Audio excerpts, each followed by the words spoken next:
Saya kalau di Jakarta sering lihat, apalagi kalau di pasar malam ya, masa ada baju dijual 10.000 ya.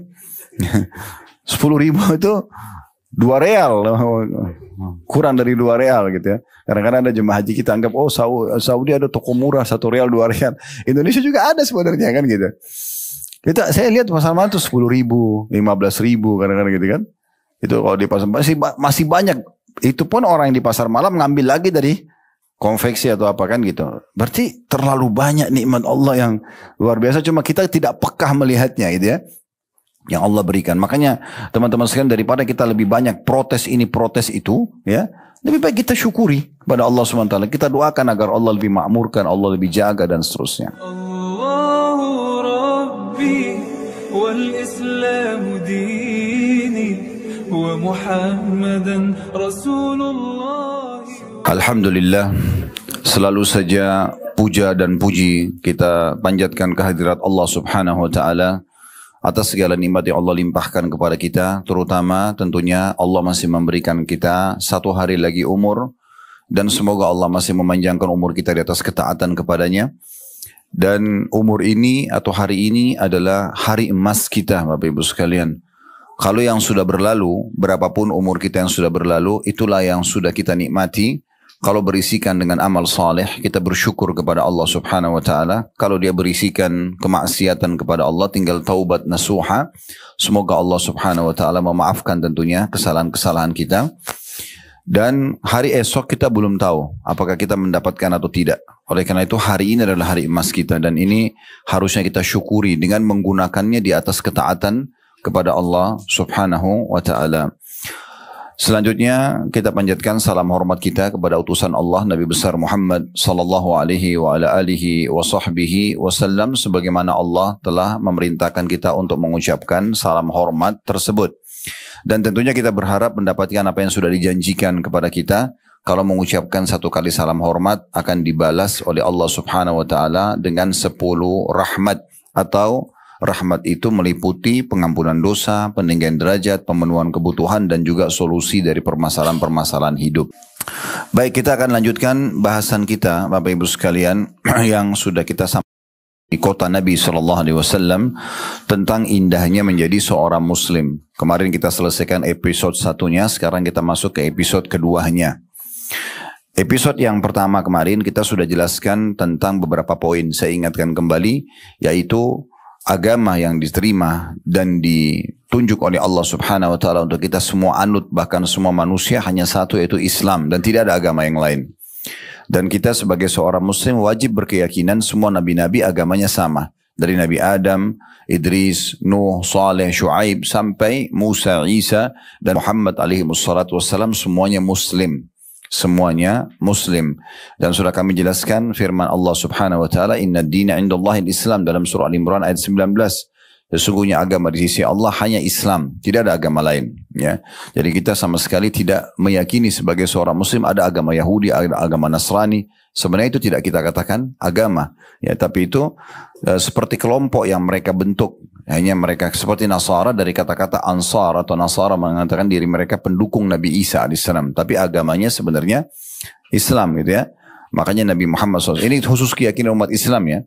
Makanya Nabi Muhammad SAW mengatakan, saya ingatkan kembali hadisnya, perumpamaan aku dengan nabi-nabi sebelumku adalah seperti satu bangunan yang sangat indah, di mana orang-orang mengelilinginya dan orang-orang semua pada memujinya.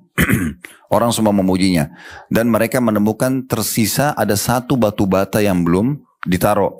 Lalu mereka mengatakan, andai saja satu batu bata yang diletakkan, maka akan sempurna bangunan ini. Kata Nabi Muhammad SAW, ketahuilah aku satu batu bata itu. Jadi Nabi Muhammad SAW bukan bawa agama baru. Ini agama Islam, agama semua nabi-nabi. Makanya rukun iman kita yang keempat, setelah iman kepada Allah, iman kepada malaikat, iman kepada kitab-kitab, iman kepada para rasul. Kita wajib mengimani semua rasul-rasul. Jadi kalau ada seorang muslim yang mengatakan Isa bukan nabi, dia kafir. Atau Musa bukan nabi, dia kafir. Misalnya dia mengatakan itu kan agama nabinya orang Yahudi, Nabi Musa, nabinya orang Nasrani, Nabi Isa, itu tidak bisa dikatakan begitu. Yang kita imani semua adalah utusan Allah SWT. Bahkan kita lebih memberikan hak para nabi-nabi tersebut. Nabi Isa, Nabi Musa alaihissalam kita muliakan. Ya, Nabi Muhammad SAW waktu sampai kepada beliau dalam hadis Bukhari, dari beberapa sahabat bahwasanya di hari Ashura, di 10 Muharram, orang-orang Yahudi lagi puasa. Lalu Nabi suruh tanya, coba tanya, kenapa mereka puasa? Lalu orang Yahudi memberikan jawaban, kami berpuasa karena hari ini 10 Muharram, hari di mana Allah selamatkan Musa dari kejaran Fir'aun. Maka kami berpuasa sebagai tanda syukur kepada Allah. Apa kata Nabi SAW? Nahnu ahaqqu bi Musa minhum. Kita lebih berhak terhadap Musa daripada mereka. Karena kita lebih menghormati Nabi Musa daripada mereka. Bani Israel banyak menyakiti Nabi Musa AS. Kalau kita tidak akan pernah menyakiti, bahkan kita memuliakan Musa AS. Dan Nabi SAW perintahkan untuk kita puasa 10 Muharram setelah tahu kalau itu orang Yahudi berpuasa karena bersyukur kepada Allah Subhanahu wa taala, dan kita disuruh tambah dengan tanggal 9-nya agar tidak sama dengan Yahudi. Begitu juga dengan Nabi Isa alaihissalam. Kita mengatakan dia adalah hamba Allah dan Rasulnya. Kita tidak mengatakan dia anak Tuhan atau dia Tuhan. Nggak ada urusannya. Tetap kita katakan dia Nabi. Sebagaimana Allah SWT mengatakan perumpamaan Isa di sisi Allah sama dengan Adam, diciptakan dari tanah lalu dikatakan jadi maka jadilah, kun fayakun, kan gitu. Nah, itu keyakinan kita sebagai seorang muslim. Itu sudah kita jelaskan panjang lebar. Dan siapapun Bapak Ibu sekalian yang lahir dalam keadaan Islam atau dia mendapatkan hidayah masuk Islam di saat dia dewasa, berarti Allah Subhanahu wa taala menginginkan kebaikan untuknya. Dan dia berada di atas cahaya Tuhannya. Sudah kita jelaskan atau sampaikan surah Az-Zumar, surah nomor 39 ayat 22. Saya ingatkan kembali firman Allah Subhanahu wa taala, "Afaman syaraha sadrahu lil Islam fa huwa ala nuri min rabbih." Siapa yang dilapangkan dadanya, lahir dalam keadaan Islam atau mendapatkan hidayah Islam setelah dewasa, maka dia berada di atas cahaya Tuhannya. Dia berada di atas cahaya Tuhannya. Kemudian juga teman-teman sekalian, kita tahu siapapun yang memilih selain agama Islam sebagai agama mereka, maka akan ditolak oleh Allah Subhanahu wa taala apapun alasannya. Sebagaimana Allah jelaskan dalam Al-Imran surah nomor 3 ayat 85. Wa may yabtaghi ghairal islami dinan fala yuqbal minhu fil akhirati minal khasirin wa huwa fil akhirati minal khasirin. Siapa yang coba-coba pilih selain Islam sebagai agamanya, maka akan tertolak darinya dan dia termasuk menjadi orang-orang yang rugi pada hari kiamat nanti. Ya, ini sudah kita jelaskan panjang lebar. Kemudian kita sudah masuk di beberapa poin tentang kelebihan dan keutamaan orang yang menjadi muslim. Ya, kelebihan orang yang menjadi muslim. Saya sebelum melanjutkan, bagi Bapak Ibu yang belum mengambil, ada minuman dan ada snacknya ya. Bisa diambil insya Allah sambil duduk dengar pengajian. Dan saya ingatkan kembali, bukan menggurui, baca bismillah dan makan dan minum dengan tangan kanan. Ya, saya lihat beberapa jemaah masih ada yang konsumsi dengan tangan kiri. Ini dilarang oleh Nabi SAW, dan kewajiban saya mengingatkan karena beliau mengatakan jangan kalian makan dan minum dengan tangan kiri karena syaitan makan dan minum dengan tangan kiri. Sunnahnya pakai tangan kanan. Ya, dan jangan lupa bismillah karena kalau lupa bismillah syaitan akan mengambil makanan dan minuman tersebut.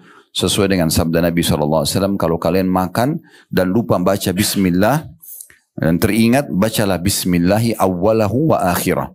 Dengan nama Allah di awal dan di akhirnya. Kata Nabi SAW, kalau dia baca itu, maka syaitan akan memuntahkan makanan yang telah dicurinya. Jadi memang ini anjuran agar tidak berbagi makanan dengan syaitan. Ya, jadi harus hati-hati dengan masalah ini. Baik, kita sudah jelaskan poin pertama, bahwasanya siapapun yang masuk Islam, maka secara otomatis Bapak Ibu sekalian, dia akan diampuni semua dosa-dosanya. Ya, dia masuk Islam. Kita sudah jelaskan banyak riwayat masalah itu.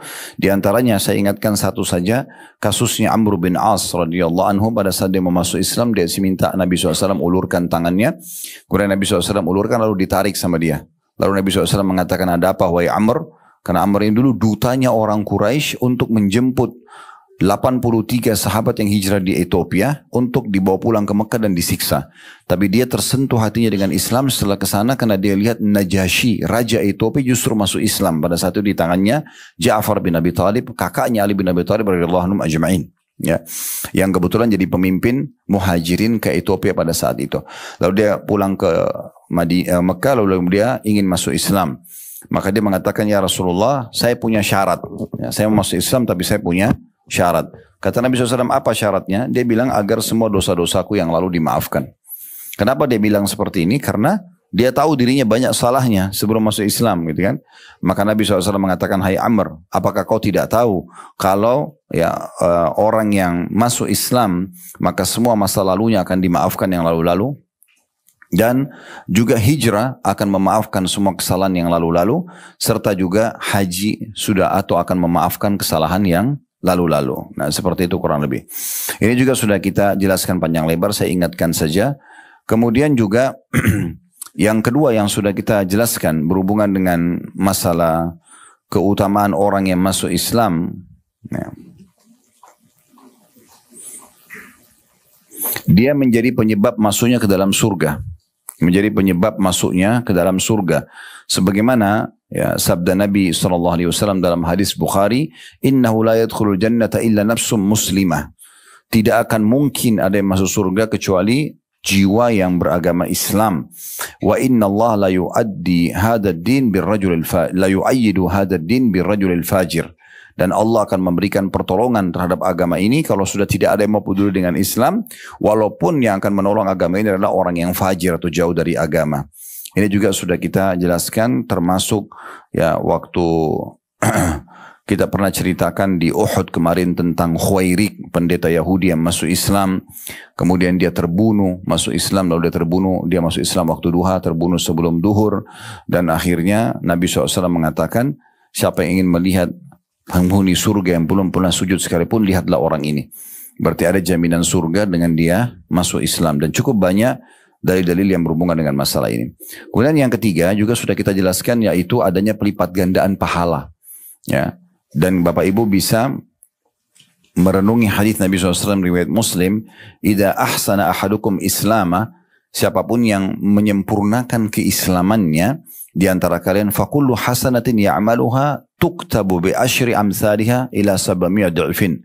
Semua kebaikan yang dia kerjakan akan dilipat gandakan menjadi 10 kali lipat sampai 700 kali lipat. Wa kullu sayyi'atin ya'maluha tuktab bimithliha hatta yalqa Allah. Sementara kalau dia niat buat dosa, hanya dicatatkan satu dosa saja sesuai dengan yang dia lakukan. Nah, jadi kalau Bapak Ibu betul-betul mau mendekatkan diri kepada Allah Subhanahu wa taala, memperbaiki keislamannya, maka semua amal yang kita kerjakan. Sebagai contoh, kita kebetulan lagi ada di Mekah nih. Salat di sini kan sudah kita jelaskan 100.000 kalau salat sendiri. Kayak misalnya Bapak Ibu salat duha, salat qabliyah, ba'diyah, salat malam, tahiyat masjid, apa saja 100.000. Kalau salat berjamaah dilipat gandakan 27 kali lipat. Kalau 100.000 kali 27 itu sekitar 2,7 atau 2.700.000 pahala. Itu kalau normalnya. Tetapi kalau Bapak Ibu justru melakukannya dengan keikhlasan, dengan ketulusan, mengejar pahalanya, bisa dilipat gandakan menjadi 10 kali lipat sampai 700 kali lipat. Bisa 27 juta atau bahkan miliaran pahala yang didapatkan dengan satu ibadah. Sudah kita jelaskan tata cara untuk melipat gandakan Bapak Ibu sekalian. Ya, kalau masih ingat, diantaranya adalah marketingkan produk itu. Ya, daripada kita sholat sendiri, kita ajak orang lain. Ya, daripada kita sedekah sendiri, kita ajak orang lain. Dan tidak usah khawatir dengan riya, karena riya itu hanya bisikan syaitan. Selama Bapak Ibu tidak iakan, tidak ada riya, kan gitu. Kalau kita iakan, memang kita ingin berbangga-bangga, maka itu disitulah kita kena hukum riya. Tapi kalau tidak, maka tidak ada masalah. Ya. Dan yang kedua adalah bagaimana Bapak Ibu mengemasnya. Ini sudah kita jelaskan kemarin di Hotel Hilton di Madinah ya. Kemasan misalnya, daripada Bapak Ibu bangun sholat malam pakai baju apa adanya, kenapa nggak disiapin baju yang bagus dari sebelum tidur? Ya, kemudian kita bubuhi parfum yang wangi, sejadahnya juga sudah bersih ya, dibubuhi minyak wangi, bubuhi mungkin mau kenanya dicuci ya, dan dipilih surah-surah tertentu yang kita mau baca. Maka semua ini ada kemasannya. Mirip sedekah, beda antara sedekah kita asal keluarkan saja dengan kita siapkan uang-uang yang terbaik. Ya, yang baru misalnya, lalu kita ingin memberikan kepada orang-orang miskin, atau kita jemput bola, bukan kita tunggu orang minta, tapi sebelum diminta kita sengaja mencari mana kantong-kantong sedekah itu. Kayak misalnya kita cari yayasan-yayasan sosial menjadi donatur tetap misalnya, atau kita sengaja menjadi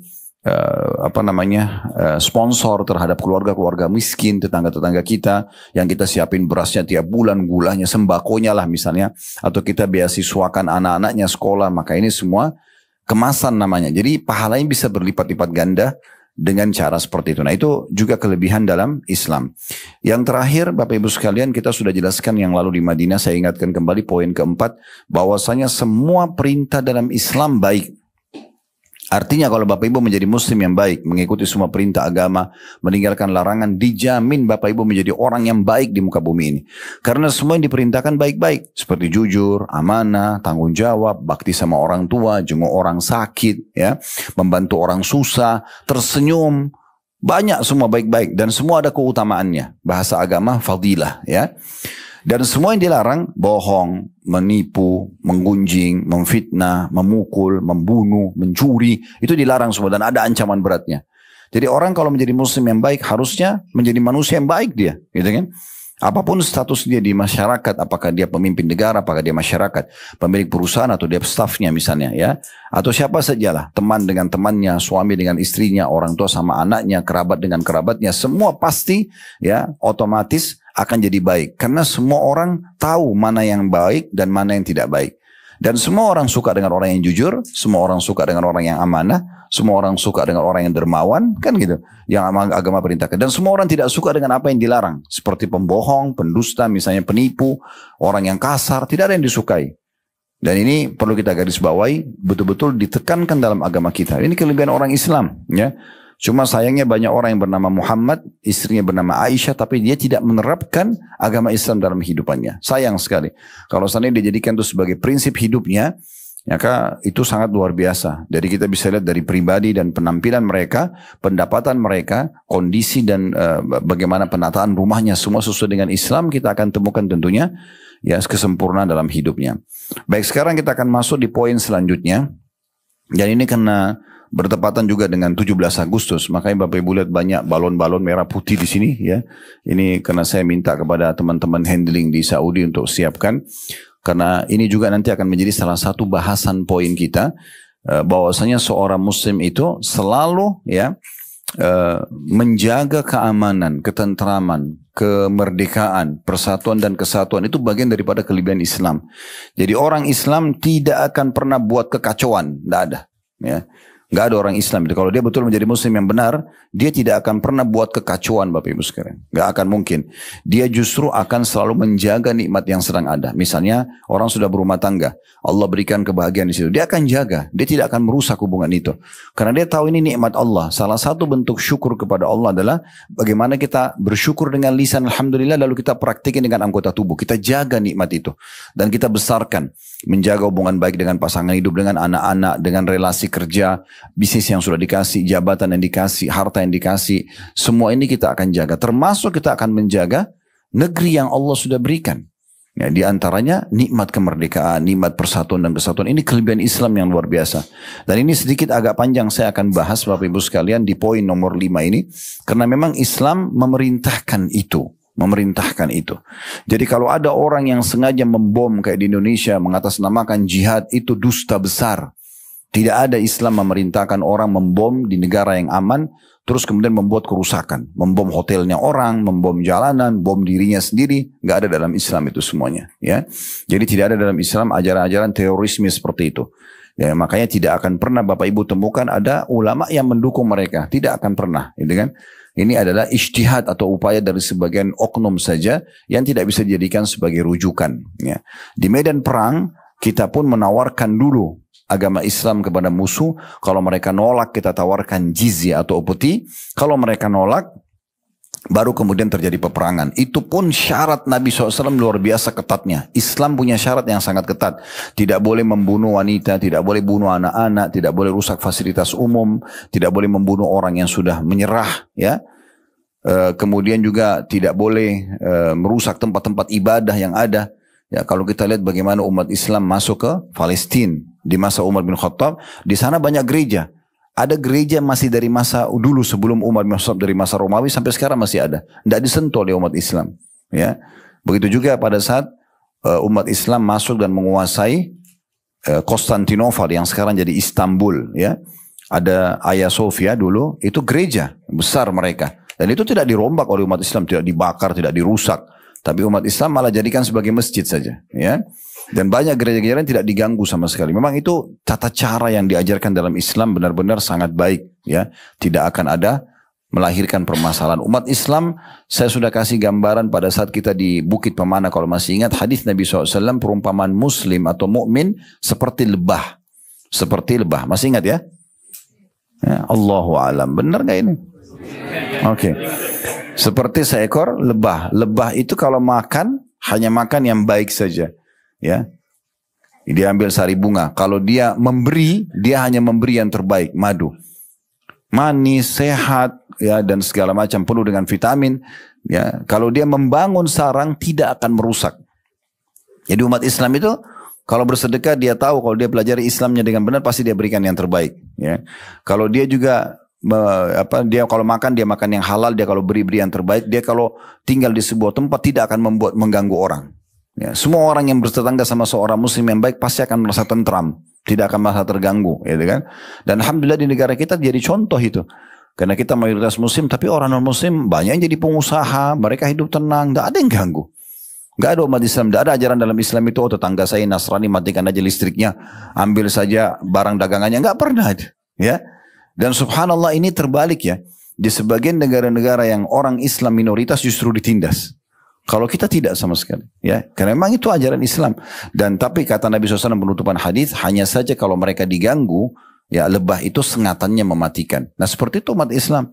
Kalau sudah sampai pada tingkat memang diganggu, dihina Islam, Quran, wanita muslimah, masjid dihancurkan kayak kasus orang-orang Yahudi sekarang di Palestina misalnya, itu memang akan membuat semua orang marah, gitu kan? Semua orang marah. Jadi ini perlu digarisbawahi Bapak Ibu sekalian. Ya, saya pernah duduk di satu pesawat dengan seorang Katolik. Setelah saya ngobrol panjang lebar, ternyata persepsinya dia tentang Islam sangat buruk, gitu ya, sangat buruk. Dia nilai tidak baik sekali Islam. Dan waktu itu kebetulan pas selesai kejadian 11 September, gitu kan. Akhirnya setelah dia ngobrol panjang lebar, setelah saya bilang, saya dengar dia saya mengatakan, Bapak sudah selesai. Dia bilang, iya, baik. Bisa saya jelaskan? Itu kan tadi pemahaman Bapak tentang agama saya. Boleh nggak saya jelaskan tentang agama saya? Dia bilang silakan. Waktu itu kebetulan di pesawat banyak orang dengar. Karena orang bicara sedikit aja kedengaran gitu ya. Terus saya mengatakan, saya ingin tanya Pak, apakah dalam agama Katolik ada namanya perang suci? Dia bilang ada. Kapan Pak terjadi itu? Dia bilang kalau agama kami diganggu. Ya. Maka saya bilang dalam Islam juga ada. Itulah namanya jihad. Gitu kan? Kalau sudah umat Islam diganggu, kita punya hak untuk membela. Nah, itu simbol suci bagi kami. Tapi ini bukan disalahgunakan. Tidak ada orang Islam akan menyalahgunakan. Jadi kasus 11 September itu kita umat Islam, mayoritas kita meyakini itu bukan umat Islam yang melakukan. Nah bukan, itu rekayasa orang-orang yang buat gitu kan. Gak ada umat Islam bawa pesawat, bunuh dirinya, tabrakin building, itu gak akan terjadi. Nah ini panjang lebar saya jelaskan tentang masalah Islam. Kami punya adab dan tata krama dalam berperang. Tidak boleh membunuh wanita, tidak boleh membunuh anak kecil, tidak boleh merusak fasilitas umum, tidak boleh membunuh hewan-hewan, tidak boleh mutilasi, tidak boleh membakar dan segala macam. Ya, ini semuanya saya jelaskan panjang lebar. Setelah dia dengar lalu dia mengatakan, oh saya baru tahu Pak tentang itu. Terima kasih. Dia salaman sama saya dan dia bilang di rumah saya juga ada Quran terjemahan. Nanti dia mau lanjutin untuk belajar. Ya mudah-mudahan dapat hidayah. Ya kan? Tapi kita memang tidak boleh diam Bapak Ibu sekalian untuk menjelaskan tentang kedudukan agama kita. Ya, karena agama ini agama yang mulia. Jadi kalau ada oknum-oknum tertentu yang menyalahgunakan Islam, itu dia pribadi. Ya, saya yakin kita sepakat. Kita tidak akan mau nerima sebagai warga negara Indonesia kalau ada satu orang Indonesia misalnya mencuri di Amerika, lalu orang Amerika mengatakan semua orang Indonesia pencuri. Pasti kita tidak mau terima. Yang salah dia pribadi.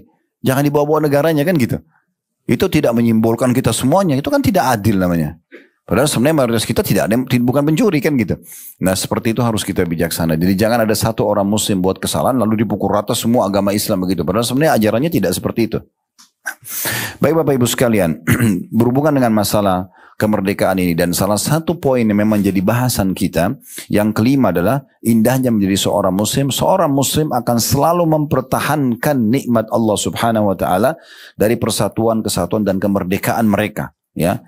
Termasuk di sini masalah Allah yang berikan kepada kita kemerdekaan di Indonesia. Dan kita sudah hari ini sampai ke 79 tahun. Dan semoga Allah abadikan insya Allah sampai menjelang hari kiamat. Kalau hari kiamat memang pasti akan binasa semua gitu ya. Tapi ini semoga Allah jaga gitu kan. Jadi poin yang perlu kita garis bawahi. Nabi SAW bersabda Bapak Ibu sekalian berhubungan dengan masalah ini. Dalam sebuah hadis yang sahih hadis yang hasan diriwayatkan oleh Ibnu Majah. Man asbaha minkum aminan fi sirbih. Siapa di antara kalian yang berada di waktu pagi hari dalam keadaan aman di tempat tinggalnya atau negaranya? Jadi kalau kita bangun pagi hari, kayak kita sekarang alhamdulillah di negara kita Indonesia, semoga Allah jaga selalu ya. Kita bangun tidur kita tentram, mau sarapan bisa, mau ibadah bisa, mau kerja bisa dan segala macam. Udaranya, cuacanya Masya Allah sangat baik gitu ya. Semuanya mudah lah. Ya, dengan orang sedikit mengeluarkan uang bisa makan ya, itu luar biasa ya.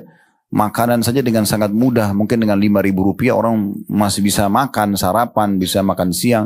Ya, kita bicara yang standar itu banyak sekali ya. Jadi nikmat Allah SWT. Jadi Nabi SAW mengatakan barang siapa yang tiba di pagi hari dalam keadaan aman di tempat tinggalnya atau di negaranya. Ya. Kemudian mu'afan fi jasadi, sehat jasadnya. Indahu qutu yaumi, dia punya makanan untuk hari itu saja, faka'anna mahizat lahu dunya bihadzafiriha, maka seakan-akan seluruh dunia telah datang kepadanya. Dari hadis ini kita berpegang pada sebuah poin penting, bahwasanya prinsip dasar umat Islam memang justru menjaga keamanan itu, ketentraman itu, kedamaian itu, ya, kemerdekaan itu. Dan ini harusnya kita jadikan sebagai pegangan hidup kita, ya. Kemudian dicontohkan juga oleh Nabi SAW tentang masalah mencintai kemerdekaannya, negaranya. Ya, jika ia mengikuti fitrah manusianya dengan mencintai negaranya, maka pasti dia akan merawat, menjaga, melestarikan dan mengelola dengan maksimal demi nama baik dan negerinya. Ini jelas, ya. Makanya kalau kita biasa di Indonesia dikatakan anti NKRI, nggak ada itu. Justru sebaliknya, kita tahu negeri kita merdeka justru mayoritasnya karena perjuangan umat Islam. Percikan takbir dikumandangkan di sana sini, kata-kata jihad itu tidak asing di masa perjuangan dulu, ya. Dan itu sudah sangat jelas pengorbanan umat Islam. Ya. Oleh karena itu kita tahu sila pertama Pancasila kan jelas ketuhanan yang Maha Esa gitu ya.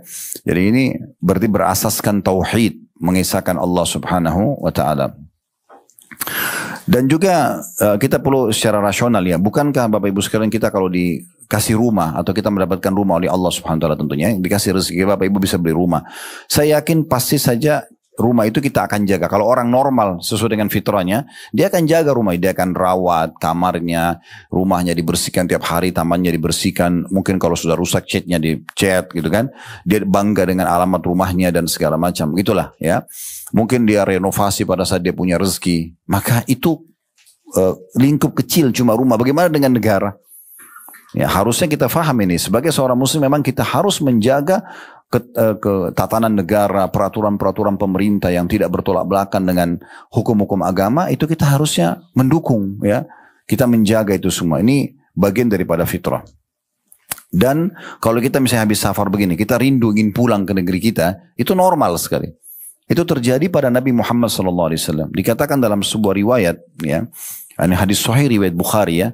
Dikatakan kalau Nabi SAW safar, kemudian pulang, sudah melihat dinding-dindingnya kota Madinah. Dikatakan dalam riwayat, "Idza qadimal Madinah, fanadhara ila juduratil Madinah, awda'a rahilatah."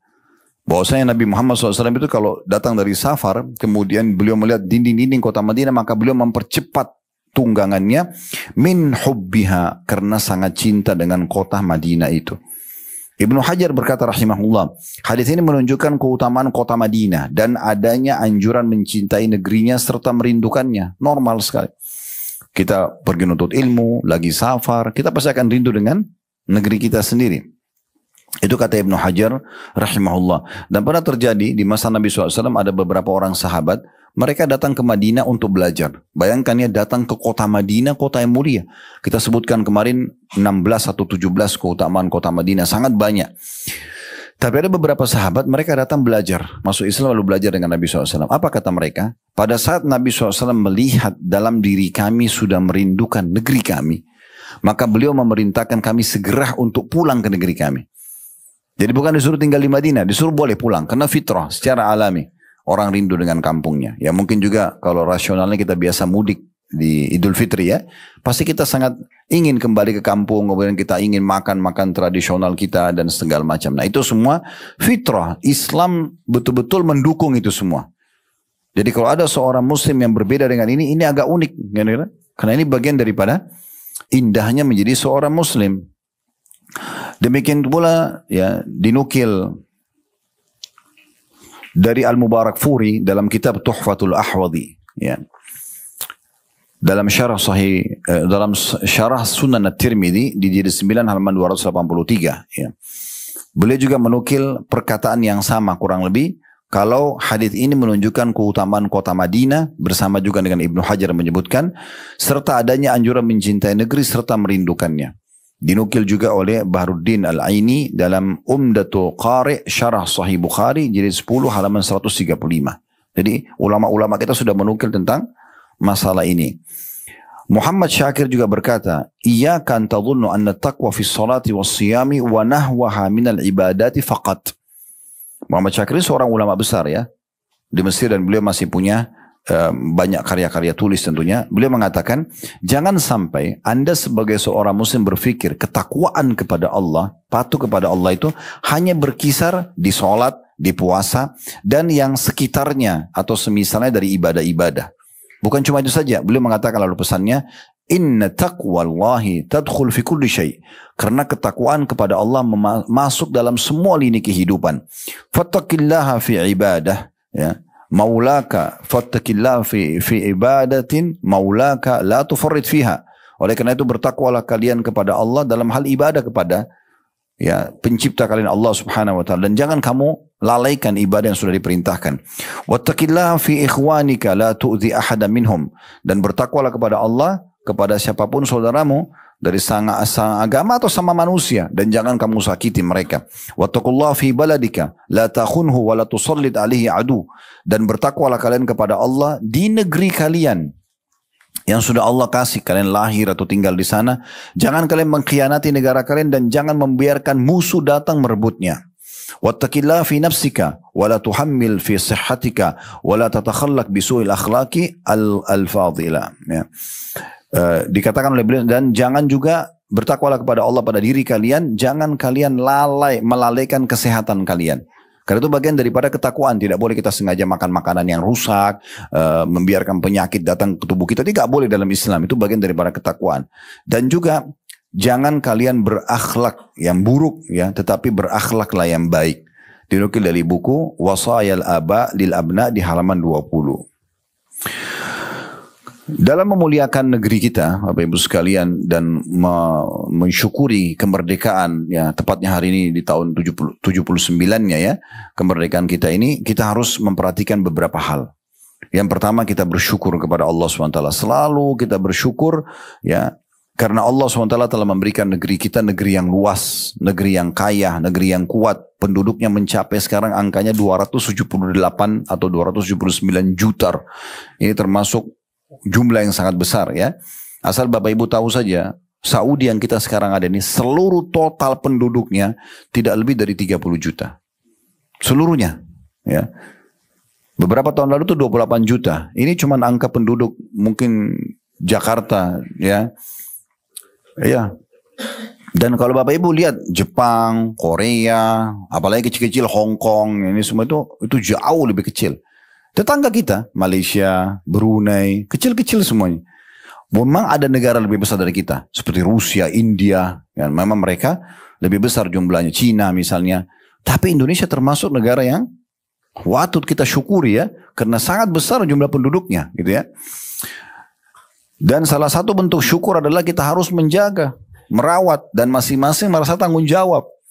Tidak boleh teman-teman sekalian kita lewat di satu lokasi. Kita tahu ini akan terjadi masalah di situ, misalnya ada kotoran sembarangan atau orang buang sampah sembarangan. Ah, ini kan bukan wilayah saya. Saya kan tinggal di kompleks sebelah. Nggak boleh. Jangan begitu. Muslim harus betul ingatkan, maaf Pak, itu sampahnya jangan buang di situ, buang di sana. Ini termasuk bentuk kepedulian. Dan di sini ketakwaan kita kepada Allah Subhanahu wa taala. Nggak boleh kita biarin ada orang ugal-ugalan, dia nanti akan tabrak orang. Kita harus ingatkan untuk menjaga ketentraman negara kita dan juga supaya masyarakat tidak saling mengganggu, ya jangan, tidak boleh kan gitu.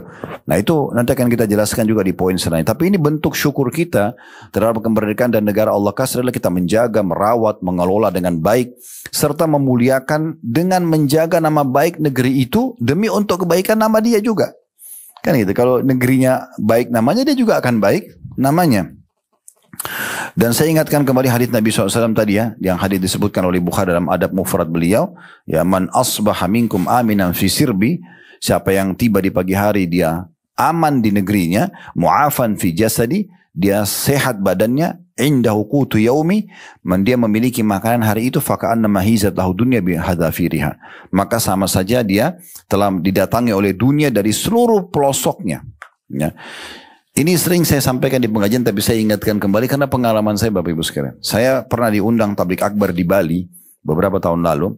Kebetulan yang jadi panitia teman-teman yang pernah menjadi tour guide-nya ya, orang-orang bule gitu ya. Alhamdulillah mereka ikut kajian, mereka sudah berhenti karena kadang-kadang pasti mintanya khamr, mintanya pelanggaran agama kita ya. Maka saya sempat tanya, yang di antara saya tanya, antum sekarang sudah ikut kajian, ada nggak kesempatan? Kan ini turis nggak bisa dibendung, mereka mau datang, negara juga nggak mungkin tahan. Ada nggak kesempatan untuk mendakwai mereka? Ada, Ustaz. Baik, saya bilang sebagai contoh misalnya, bisa nggak bule-bule itu kalau datang, kebetulan yang undang kami itu juga punya, teman-teman ini ada punya usaha-usaha. Ada yang jual handphone, ada yang punya restoran, itu orang-orang pada datang. Bisa nggak sambil datang dikasih aja buku terjemahan dalam bahasa Inggris, kan gitu. Atau mungkin sambil transaksi dijelaskan masalah Islam. Oh boleh, mereka mahalnya terima. Bahkan ada banyak di antara bule-bule itu masuk Islam di Bali. Berarti kan sebenarnya persepsi negatif orang, oh itu Bali itu tempat kemaksiatan gini-gini. Sebenarnya itu kan ajang dakwah kita gitu kan. Harusnya kita bisa balik keadaan itu dengan cara kita, justru kita sebagai warga Indonesia dan mayoritas Muslim kita bisa tunjukin tentang kalau sebenarnya negara kita ramah kok dan kita menawarkan Islam juga, mereka oke-oke saja gitu. Dan ada poin juga yang saya tanyakan, kalau seandainya saya tanya apakah orang-orang yang datang itu sebagai turis orang-orang kaya semua? Karena kan persepsi kita ini Bali itu mahal ya. Tentu ini bukan mengatakan oh teman-teman Bali itu berarti memahalkan harga, bukan. Memang karena negeri kota turis kan gitu. Jadi mungkin orang kita pun kalau saya mungkin sebatas saya atau kalau Bapak Ibu kalau saya berpikir oh ke Bali berarti saya akan harus siapin anggaran lebih daripada kota lain otomatis gitu kan dibandingkan ke Jogja, ke Surabaya karena memang mungkin lebih mahal. Terus saya tanya apakah yang datang sini orang-orang kaya semua? Dia bilang enggak Ustaz, mayoritasnya orang tidak mampu. Loh kok bisa? Ini perkataan mereka ini. Kok bisa? Siapa memang mereka itu? Kebanyakan mereka itu kerja musiman di negara mereka kayak apa petik tomat, sayur-sayur itu memang digaji harian per $100, 100 euro gitu-gitu digaji. Itu mereka kumpulin 6 bulan. Habis itu 6 bulan dibawa ke Indonesia untuk hidup. Jadi hasil dia 6 bulan itu dipakai 6 bulan di Indonesia. Di Bali lagi. Kira-kira apa yang Bapak Ibu rekam? Indonesia murah nggak? Murah. Mereka bisa tinggal 6 bulan. Terus saya tanya apa kerja mereka? Ya itulah mabuk-mabuk tiap hari. Perempuan begitu aja kerjanya. Tapi yang uniknya uangnya datang dibeli. Dan pernah ditanya orang bule itu, kenapa kau pilih Indonesia? Alasannya mereka, cuacanya enak. Kan kalau di negerinya sekali panas sekali dingin sekali gitu kan. Ada musim-musimnya sedikit. Tapi di Indonesia sepanjang tahun orang mau pakai jaket bisa, orang mau pakai baju biasa bisa. Itu nikmat yang luar biasa itu. Plus makanannya murah-murah gitu. Bagi mereka itu murah-murah makan. Saya pernah lihat ada beberapa orang YouTuber ya dan orang-orang medsos sekarang itu datang di Indonesia kemudian dia buat cuplikan. Oh ini minum kelapa batok. Ini dia tulis dalam euro. Ini 1 euro. Ini gini dipromosikan sama dia. Mungkin bagi mereka di negaranya kayaknya nggak mungkin dengan harga begitu ya. Itu contohnya. Jadi mungkin tidak asing bagi kita. Saya kalau di Jakarta sering lihat, apalagi kalau di pasar malam ya, masa ada baju dijual 10.000 ya. 10.000 itu 2 real, kurang dari 2 real gitu ya. Kadang-kadang ada jemaah haji kita anggap oh Saudi ada toko murah 1 real 2 real. Indonesia juga ada sebenarnya kan gitu. Saya lihat pasar malam itu 10.000, 15.000 kadang-kadang gitu kan. Itu kalau di pasar masih banyak. Itu pun orang yang di pasar malam ngambil lagi dari konveksi atau apa kan gitu. Berarti terlalu banyak nikmat Allah yang luar biasa. Cuma kita tidak pekah melihatnya gitu ya. Yang Allah berikan. Makanya teman-teman sekalian daripada kita lebih banyak protes ini protes itu ya. Lebih baik kita syukuri kepada Allah SWT. Kita doakan agar Allah lebih makmurkan, Allah lebih jaga dan seterusnya. Ya. Itu poin pertama yang perlu kita garis bawahi untuk merayakan kemerdekaan kita, ya bersyukur kepada Allah Subhanahu wa taala atas keberkahan, dan tentu dengan cara tadi menjaga dan merawatnya ya. Kemudian yang kedua, kita harus teman-teman, ini yang masih minim di kita, memuliakan para pemimpin. Siapa yang sudah Allah menjadikan sebagai pemimpin, itu harusnya kita muliakan mereka. Sesuai dengan firman Allah SWT dalam surah An-Nisa surah nomor 4 ayat 59, ya ayyuhalladzina amanu atii'ullaha wa atii'ur rasul wa ulil amri minkum. Hai orang beriman, taatilah Allah, taatilah Rasul, dan juga pemimpin kalian, gitu kan? Pemimpin kalian. Kemudian juga Nabi SAW bersabda dalam hadis riwayat Abu Daud dan Tirmidzi, usikum bitaqwallahi azza wa jalla was-sam'i wa ta'a wa in ta'ammara 'alaikum 'abdun, dalam riwayat abdun habasyi. Aku perintahkan dan aku wasiatkan kepada kalian. Ini wasiat Nabi Muhammad SAW. Saya cuma penyambung lidah beliau. Dalam hadis sahih ini. Aku wasiatkan pada kalian. Maksudnya saling mengingatkan terus turun-temurun. Jangan berhenti. Karena ini agama ini sama sampai hari kiamat. Aku wasiatkan agar selalu bertakwa kepada Allah Azza wa Jal. Dimanapun berada selalu takut dan tunduk kepada Allah. Jangan melanggar dan lakukan ketaatan. Dan selalu patuh dan taat pada pemimpin kalian. Walaupun yang memimpin kalian seorang budak. Dalam riwayat lain, budak kulit hitam dari negeri Ethiopia. Ada riwayat lain lagi menjelaskan lebih rinci, rambutnya seperti kismis. Ya, orang Afrika itu biasa rambutnya keriting kecil-kecil ya. Sampai Nabi kasih gambaran begitu. Karena di masa itu dulu ada perbudakan. Sekarang kan sudah tidak ada ya. Masa itu perbudakan dan mayoritas budak itu berkulit hitam di masa itu. Kita dengar kasus Bilal radhiyallahu anhu ya, atau bin Abi Rabah, itu mereka bermain berkulit hitam. Ini bukan berarti penghinaan. Islam sudah mengajarkan tata cara bagaimana bermuamalah dengan mereka. Tapi diantaranya Nabi SAW bilang, kalaupun mereka ada yang jadi pemimpin, raja atau presiden, tidak boleh dilanggar. Selama bukan maksiat kepada Allah, nggak boleh dilanggar. Kan gitu. Begitu juga di dalam hadis yang lain, diriwayatkan Imam Bukhari, kata Nabi SAW, alal mar'il muslimi as-sam'i wa ta'a fima ahabba wa karih.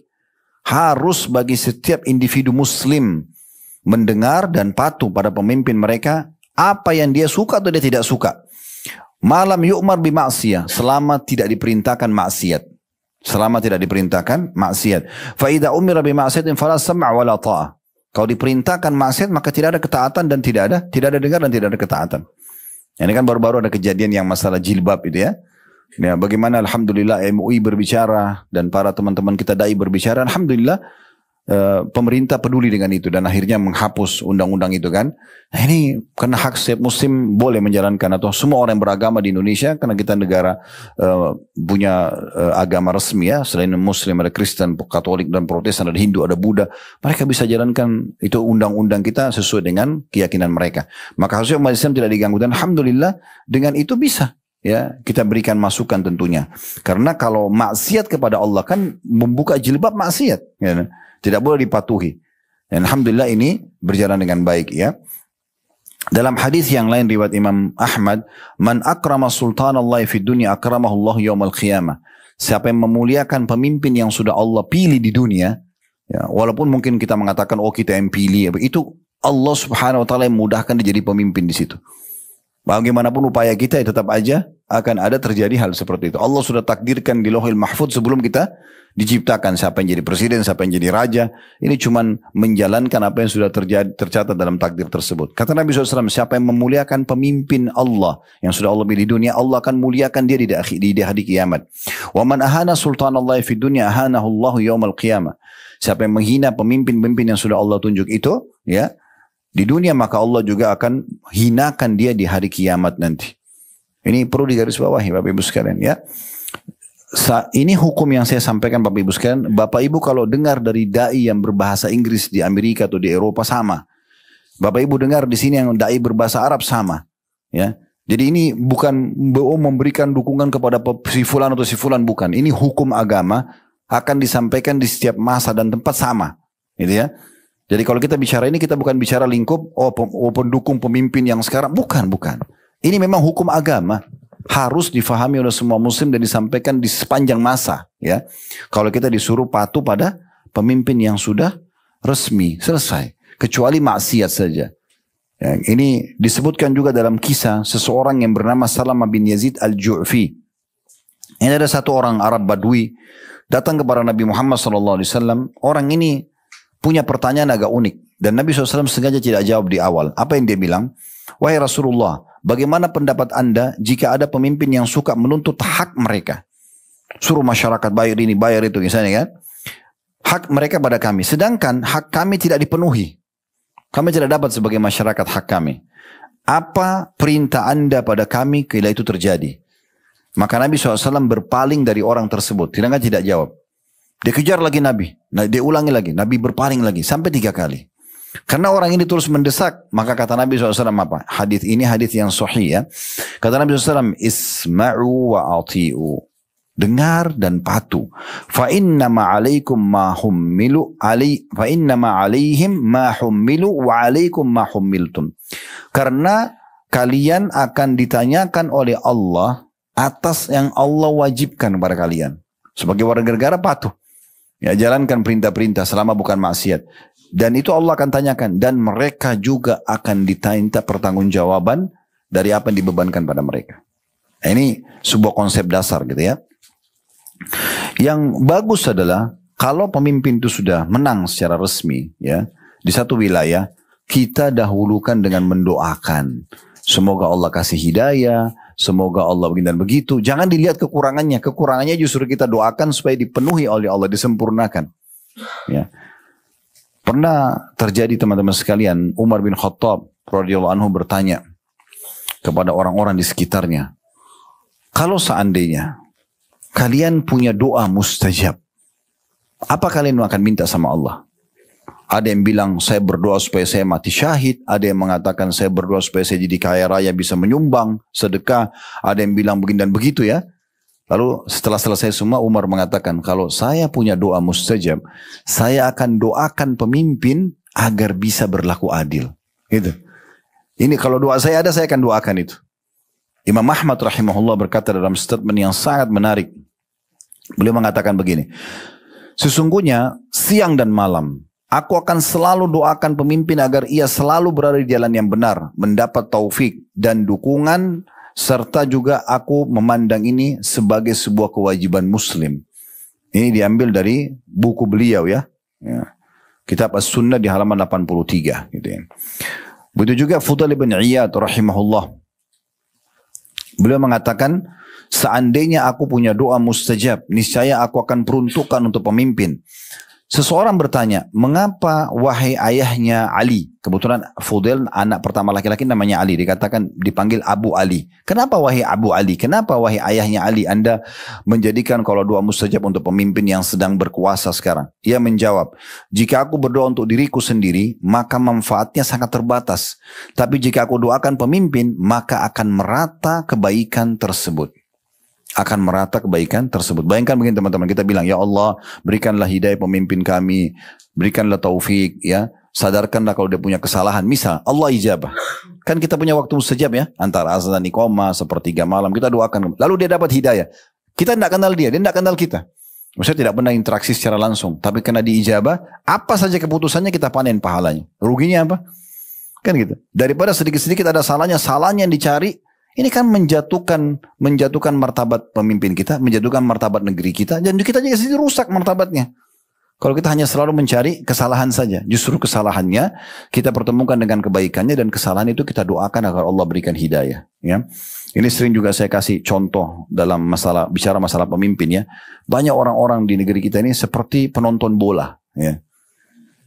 Jadi yang main bola itu orang yang sudah mungkin belasan tahun latihan tendang penalti, semua ya dia sudah kuasai lah.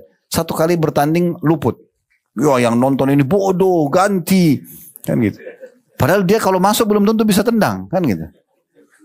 Benar nggak? Baik. Kenapa lihat yang gagal satu kali itu? Kenapa nggak lihat penalti dia yang masuk sekian banyak? Contoh misal, kan gitu.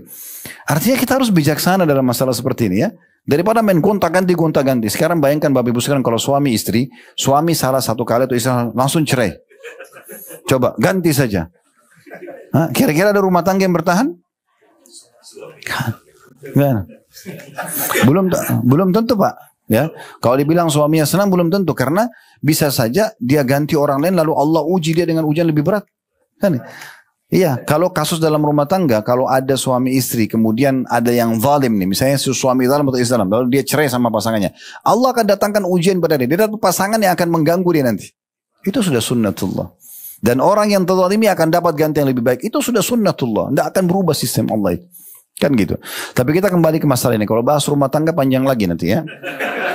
Ya, saya cuma kasih contoh. Tapi biasanya orang begitu ya.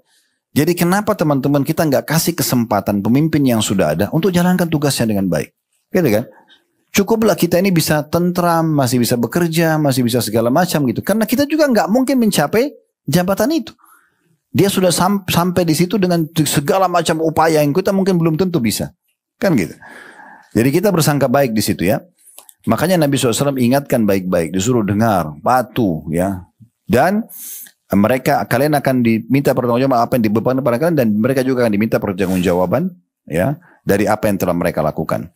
Dan Nabi SAW mengatakan, dalam sebuah riwayat juga perlu jadi bahan renungan, dinukil oleh Ibnu Abi Asim dalam kitab As-Sunnah beliau, di jilid 2 halaman 488, la tasubu umara'akum, jangan pernah kalian mencaci maki pemimpin kalian, wala tagushuhum, jangan kalian mengkhianati mereka, wala ta'suhum, dan jangan kalian melanggar peraturan-peraturannya, wasbiru wattaqullah. Ini Nabi bilang, sabarlah kalian dan bertakwalah kepada Allah. Kalau ada masalah yang tidak suka, sabar dulu.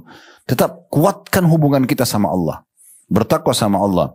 Fa innal amra qarib, karena perkaranya sebentar. Berapa lama orang itu berkuasa? 5 tahun, 10 tahun, habis itu selesai. Dan semua akan menuju ke Allah mati dan akan diminta pertanggungjawaban. Karena gitu. Hati-hati teman-teman sekalian. Ini mencaci maki pemimpin bahaya sekali. Sekarang begini aja, kita supaya mudah memahami, kita perdekat pemahaman ini ya. Kalau misalnya Bapak Ibu punya seorang sahabat, lalu terjadi cekcok antara kita sama dia, ya. Anggaplah diri kita salah Bapak Ibu sekalian. Lalu kemudian orang itu meninggal. Bagaimana caranya? Atau kita tidak sempat minta maaf. Kita meninggal lalu ketemu di hari kiamat. Bagaimana caranya berhadapan sama orang ini? Apa kata Nabi SAW dalam hadis? Siapa yang punya permasalahan dengan saudaranya di dunia, selesaikan. Sebelum terjadi hari tidak ada manfaatnya dinar dan dirham. Hari kiamat gak ada lagi real, gak ada rupiah, gak ada dolar bisa negosiasi, gak bisa. Kasih tanah, gak ada lagi. Lalu kata para sahabatnya, Rasulullah, apa nanti di situ? Kata Nabi SAW, amal solehmu, pahalamu atau dosa dia? Dibayar dengan sholat, dibayar dengan puasa, dibayar dengan haji, kan gitu, dibayar dengan umrah. Kalau nggak cukup, dosanya kau tanggung. Ini berat sekali, kita yang sholat, kita yang haji, lalu dikasih orang itu. Jadi teman-teman, sebelum protes keputusan orang, fahami dulu baik-baik. Mungkin akal kita belum sampai ke situ. Ya, saya kadang-kadang kalau duduk dengan beberapa pejabat kita, pernah saya duduk dengan beberapa menteri, Masya Allah, saya duduk, mungkin masyarakat tidak paham. Begitu saya duduk, Pak, kenapa ada keputusan seperti ini? Oh begini Ustaz, keputusannya itu karena ini, karena ini. Akal kita belum sampai ke situ, karena kita tidak menghadapinya. Dia rupanya karena menghadapi, jadi dia pikir, dia sudah merenung itu, ini solusinya kalau sini mentok, kalau sini, oh ini yang terbaik, bagi maslahat umum, maka diambillah keputusan tersebut. Kan gitu. Jadi banyak hal, kalau kita main caci maki dia, kita tidak ketemu nih, bagaimana cara minta maaf? Coba. Siap ketemu sama dia hari kiamat, untuk apa lahirkan musuh ini? Jadi ini selalu saya jadikan prinsip hidup saya Bapak Ibu sekalian. Coba renungi baik-baik. Kalau Anda rasa benar, jadikan prinsip hidup. Saya selalu bilang begini. Dalam diri saya dulu kemudian saya ajarkan kepada jemaah. Saya berbagi maksud saya. Meninggal menuju ke akhirat Bapak Ibu sekalian bawa 2 hal. Dan jangan bawa 2 hal. Bawa 2 hal ini, bawa amal soleh dan teman soleh. Selalu dari amal soleh ke amal soleh. Dari wajib ke sunnah, sunnah ke sunnah, wajib ke sunnah. Terus begitu kita kerja sibuk dari amal soleh ke amal soleh yang lain. Dan selalu berteman dengan orang-orang soleh. Karena kalau dia lolos di timbangan amal hari kiamat, kalau kita kurang dia bisa bantu dengan syafaatnya. Kan gitu. Dan jangan bawa 2 hal. Jangan bawa dosa, segala tobat karena dosa ada konsekuensi hukuman. Dan jangan bawa musuh. Nah ini, musuh ini yang jadi masalah. Ada orang dari bangun tidur sampai tidur gosip terus. Cuma tahu kesalahannya orang. Begitu kita buka WA-nya, sudah tahu belum? Nah ya, masalah pembantu orang, masalah suami istri, masalah anaknya, sibuk dengan keadaan orang. Ini melahirkan musuh. Untuk apa?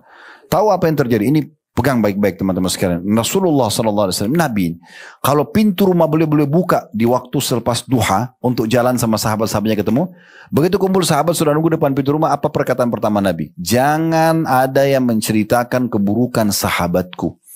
Karena saya ingin bertemu dengan mereka dalam kondisi lapang dada. Kebaikan saja, gitu kan? Ada keburukan teman-teman, keburukan orang dan kesalahan orang, itu kita bisa jadikan sebagai ajang pahala.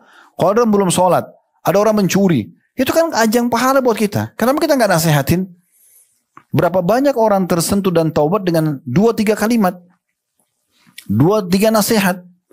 Saya berapa kali duduk sama orang, datang bersama kami Uhud Tour, dia tanya tentang sebuah hukum, saya tidak sangka begitu. Saya jelaskan hukumnya begini Pak, begini. Bagaimana saya katakan Ustaz? Begini. Subhanallah, dia punya perusahaan bergerak di masalah riba dan haram sampai 37-38 cabang di Indonesia, diubah semua sistemnya. Hanya dengan duduk sekali, makan bersama-sama terus ngobrol. Saya tidak pernah sangka, tapi terjadi. Berapa banyak orang yang tadinya tidak sholat, berubah jadi sholat. Taubat. Hanya karena kita coba menasihatin. Kenapa? Karena kita melihat kesalahan orang itu ajang pahala buat kita. Bukan untuk dimusuhi. Kita juga punya kesalahan kan? Tidak ada yang sempurna. Sekarang banyak orang salah paham. Seakan-akan dia yang paling hebat, dia yang paling luar biasa. Semua orang salah di mata dia. Tampil di media, wah dia yang paling hebat. Belum tentu kalau dia jadi pemimpin dia bisa. Kan gitu. Teman-teman sekalian, sayangnya mungkin tidak semua paham ya. Kemarin kita hadir Jumat ya. Bapak Ibu kalau faham apa yang diucapkan oleh di sini khatib-khatibnya, dan itu terjadi bukan cuma Jumat kemarin, semua Jumat mereka dari awal berdirinya negara mereka, Saudi sih sudah 100 tahun lebih kemerdekaan mereka ya, atau mereka berdiri negaranya, itu hampir semua dan bukan cuma di Masjid Haram, Masjid Nabawi, di semua masjid kalau Bapak Ibu masuk kalau hari Jumat tidak ada satupun khatib kecuali mereka mendoakan pemimpin mereka. Doakan supaya rajanya dikasih kesehatan, dikasih taufik, ya dikasih para menteri yang bisa membantunya. Hai negaranya orang maju kan itu. Kalau kita yang pertama caci maki dulu, salah dulu, turunkan, lenserkan, ganti. Ini enak betul ini ya, gampang sekali gitu. Dan yang unik itu kadang-kadang ada orang bukan ahli politik, tapi jadi ahli politik seketika. Ya, kalau sudah mau pilkada, mau pilpres itu luar biasa. Di warung kopi semua bicara, oh ahli semua, seakan-akan dia kandidat yang paling bagus dia. Ini subhanallah. Ayo caci maki si fulan, caci maki. Saya kadang-kadang kalau mau pilpres, mau pilkada ditanya sama beberapa ikhwah, gimana Ustaz? Tak usah banyak bicara. Mau pilih siapa, pilih aja. Tak usah bicara. Jangan salahin orang lain, karena takutnya kita salahin itu, dia benar kan, dia di masa. Nah minta maafnya bagaimana coba?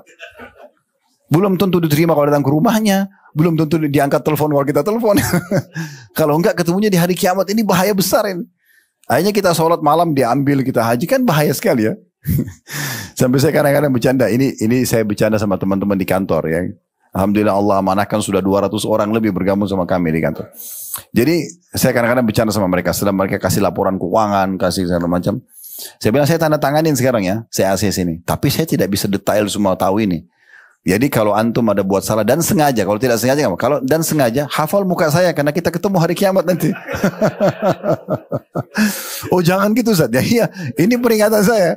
Ya kan? Jadi siap-siap aja sholatnya, puasa saya bilang ya Allah sholatnya, tinggal saya ambil. Enak kan gitu.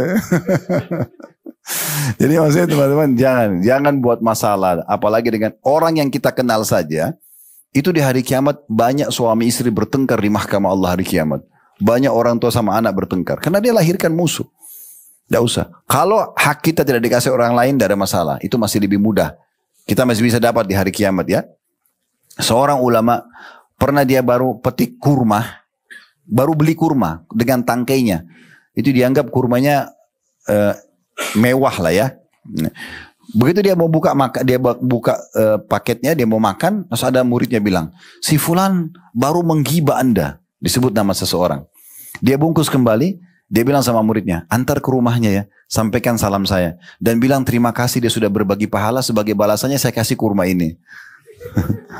Jadi nggak usah balas kebodohan orang, dengan kebodohan nggak usah. Jangan dia caci maki, kita caci maki juga. Dia dosa, kita dosa kan. Dia gunjing, kita gunjing. Dia fitnah, kita fitnah. Ini kebodohan namanya. Justru serangan orang kepada kita itu ajang pahala Bapak Ibu sekalian. Ya, karena nikmat kalau ada, kalau kita bersyukur dapat pahala di syukurnya. Tapi kalau ujian sedang datang, kita dapat pahala dari mana? Dari sabarnya kan gitu. Jangan ikut-ikutan. Harus bijaksana dan dewasa dalam masalah begini. Jadi teman-teman jangan berhenti mendoakan. Dapat hidayah. Ya. Kita sekarang misalnya ada pemimpin sudah menang nih. Antum mau buat apa? Kira-kira mau buat apa? Saya tidak suka Ustaz. Oke terus apa? Hah? Bisa buat apa? Nggak bisa buat apa kan?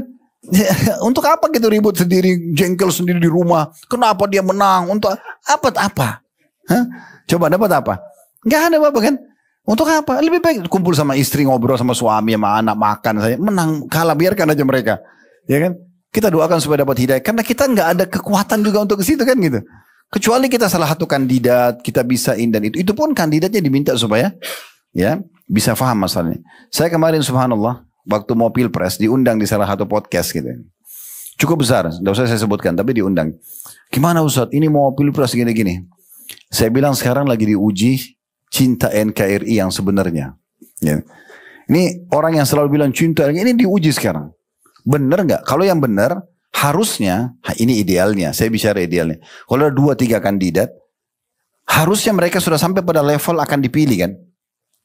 Kalau cinta benar NKRI, harusnya dia bijaksana melihat siapa di antara kandidat ini yang paling dewasa, yang paling pantas demi kebaikan negara. Mereka semua tunjukkan ke masyarakat, udah dia saja yang dipilih karena begini dan begitu. Oh nggak mungkin Ustaz, mustahil lah iya. Berarti NKRI-nya masih cintanya masih palsu ini. Kalau benar harusnya begitu. Ya, tahu Bapak Ibu sekalian waktu Umar bin Khattab ditusuk oleh Abu Lu'lu. Ini kita kembali ke histori Islam ya. Itu saking dalamnya tusukannya. Kalau beliau disuruh sama tabib minum obat kan ditusuk dari belakang kan, jadi imam ditusuk dari belakang, tembus sampai ke depan. Waktu tabib suruh minum susu itu keluar dari depan, keluar dari belakang. Tapi Allah belum datangkan ajal, masih ada beberapa hari hidup kan. Lalu beliau dalam kondisi luka parah, dia panggil 6 orang. 6 orang ini yang menurut Umar bin Khattab kandidat yang paling bagus untuk jadi pemimpin pengganti beliau. Karena beliau tidak mau meninggal, lalu Allah tanya kenapa kau tidak tunjuk pemimpin. Ya, gitu ya. Dia panggil 6 orang yang tersisa yang masih hidup dijamin masuk surga. Ada Utsman bin Affan, ada Ali bin Abi Thalib, Sa'ad bin Abi Waqqas, Zubair bin Awam, Talha bin Ubaidillah, dan Abdurrahman bin Auf. Ya, dipanggil semua ini. Kumpul semuanya, lalu kata Umar apa? Ini ditunjuk ada satu kamar di rumah beliau. Saya selalu duduk sini pecahin permasalahan negara dan umat ini. Di sini, kalau ada masalah saya duduk situ. Saya sholat istikharah, minta sama Allah petunjuk, pokoknya di sini. Sekarang kalian masuk nih, 6-6-nya. Ya, kemudian jangan keluar dari situ. Kalian diskusi nih, gak usah semua masyarakat dilibatkan. Kalian diskusi sekarang. Dan jangan keluar kecuali tunjuk satu orang jadi pemimpin. Lalu apa kata Umar? Dan hai Abdurrahman bin Auf dianggap oleh Umar sebagai kandidat terkuat menurut Umar. Tapi Umar gak mau egois. Umar bilang, hai Abdurrahman, kau jadi pemimpin majelis. Penentu keputusan kamu. Bapak Ibu tahu apa yang terjadi dalam ruangan itu? Coba baca dalam buku-buku sejarah ini. Ini luar biasa nih. 6 orang itu pada saat duduk, Abdurrahman duduk nih, membuka sidang. Ini 6 orang. Umar sampai waktu itu dalam beberapa buku sejarah dikatakan henuskan pedang. Umar bilang tuh sebelum mereka masuk, kalau kalian keluar tidak tunjuk satu orang pemimpin, saya tebas leher kalian semua. Harus ada satu jadi pemimpin. Gitu. Karena dianggap ini orang yang paling terbaiknya umat sekarang. 6 orang ini tersisa yang dijamin. Nabi bilang, kamu di surga, kamu di surga. Ini yang tersisa. Karena sudah meninggal, Abu Bakar sudah meninggal, Umar juga akan meninggal. Gitu kan. Maka pada saat itu mereka semua masuk. Apa kata Abdurrahman? Ini pemimpin majelisnya ya. Karena Amir Mu'minin Umar bin Khattab sudah menunjuk saya jadi pemimpin majelis ini, maka saya orang pertama mengundurkan diri. Iya. Dia nggak mau tanggung jawab hari kiamat. Jadi jangan tunjuk saya. Kalian sekarang. Maka yang 5 ini nggak ada cara lain. Harus menunjuk. Karena ini ketua majelis. Harus wajib patuh. Maka mereka saling menyebutkan keutamaan. Dari orang ini mengerucut kepada Utsman dan Ali. Oh Nabi pernah bersabda tentang dia gini, tentang begini, merucut. Kalau tidak salah Utsman unggul 1 atau 2 hadis.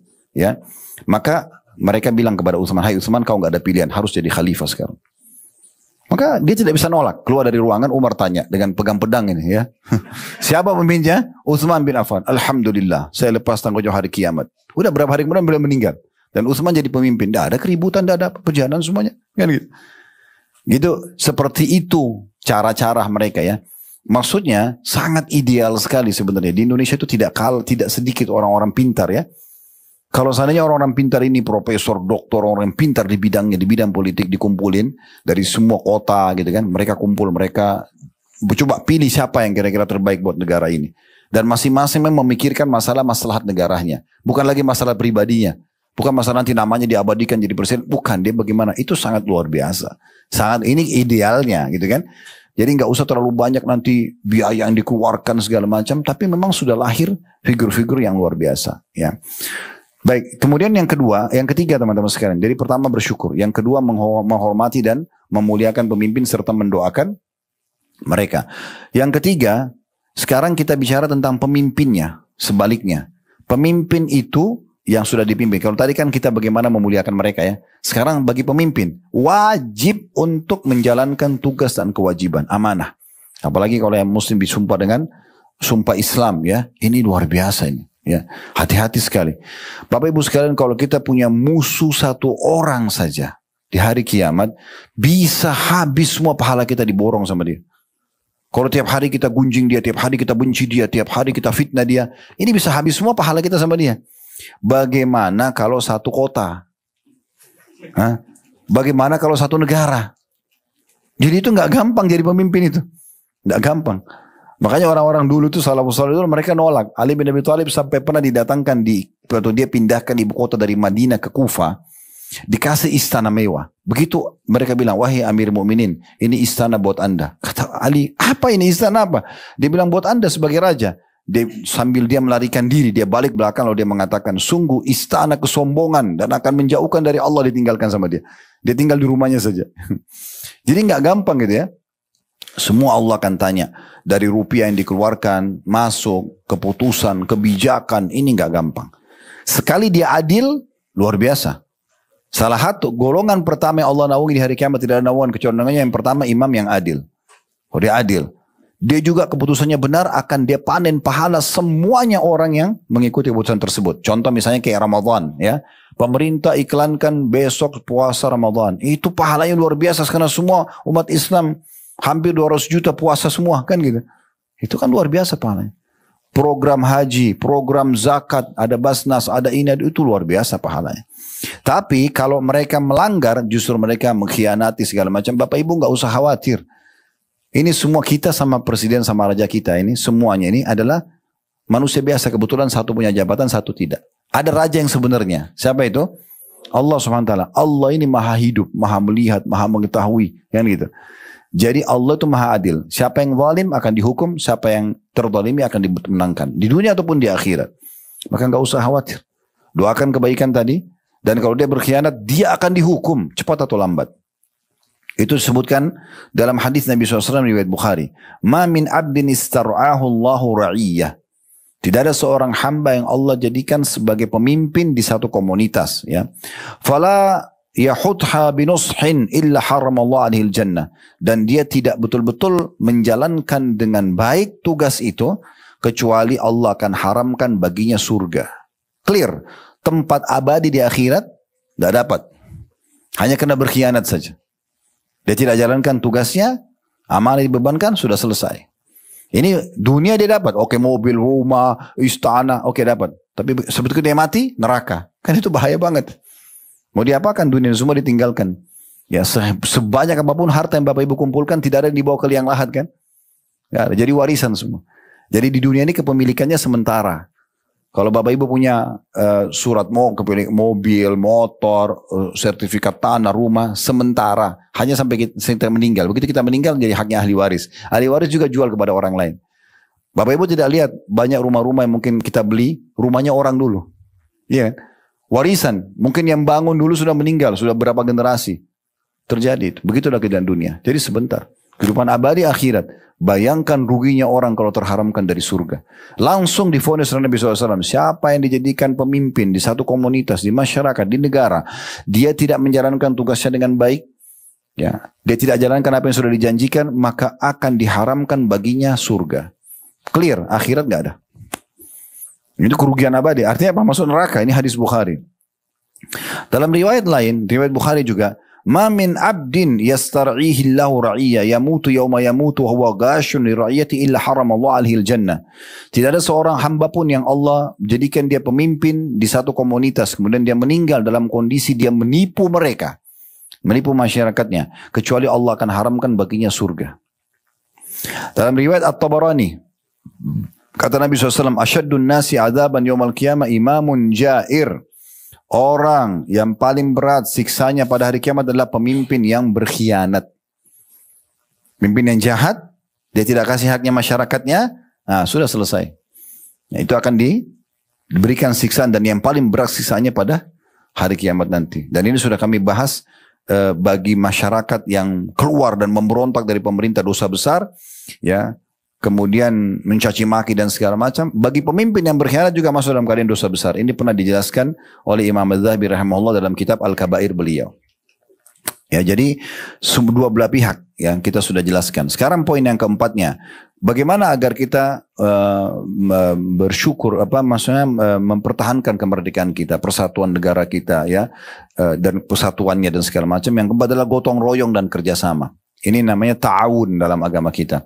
Selama itu program-program positif, kita saling dukung-mendukung. Kita saling mendoakan. Ya, kita dahulukan siapapun yang memang layak untuk itu. Sebagaimana Allah SWT berfirman dalam surah Al-Maidah, surah nomor 5 ayat 2. Ini potongan ayat ya. Wa ta'awanu al-birri wa taqwa. Saling dukung-mendukunglah dalam ketakwaan, kebaikan dan ketakwaan. Wala ta'awanu alal itsmi wal udwan. Wala ta'awanu alal itsmi wal udwan. Dan jangan pernah saling dukung-mendukung dalam dosa dan pelanggaran-pelanggaran. Wattaqullaha innallaha syadidul iqab. Bertakwalah kepada Allah karena Allah sangat pedih siksaannya.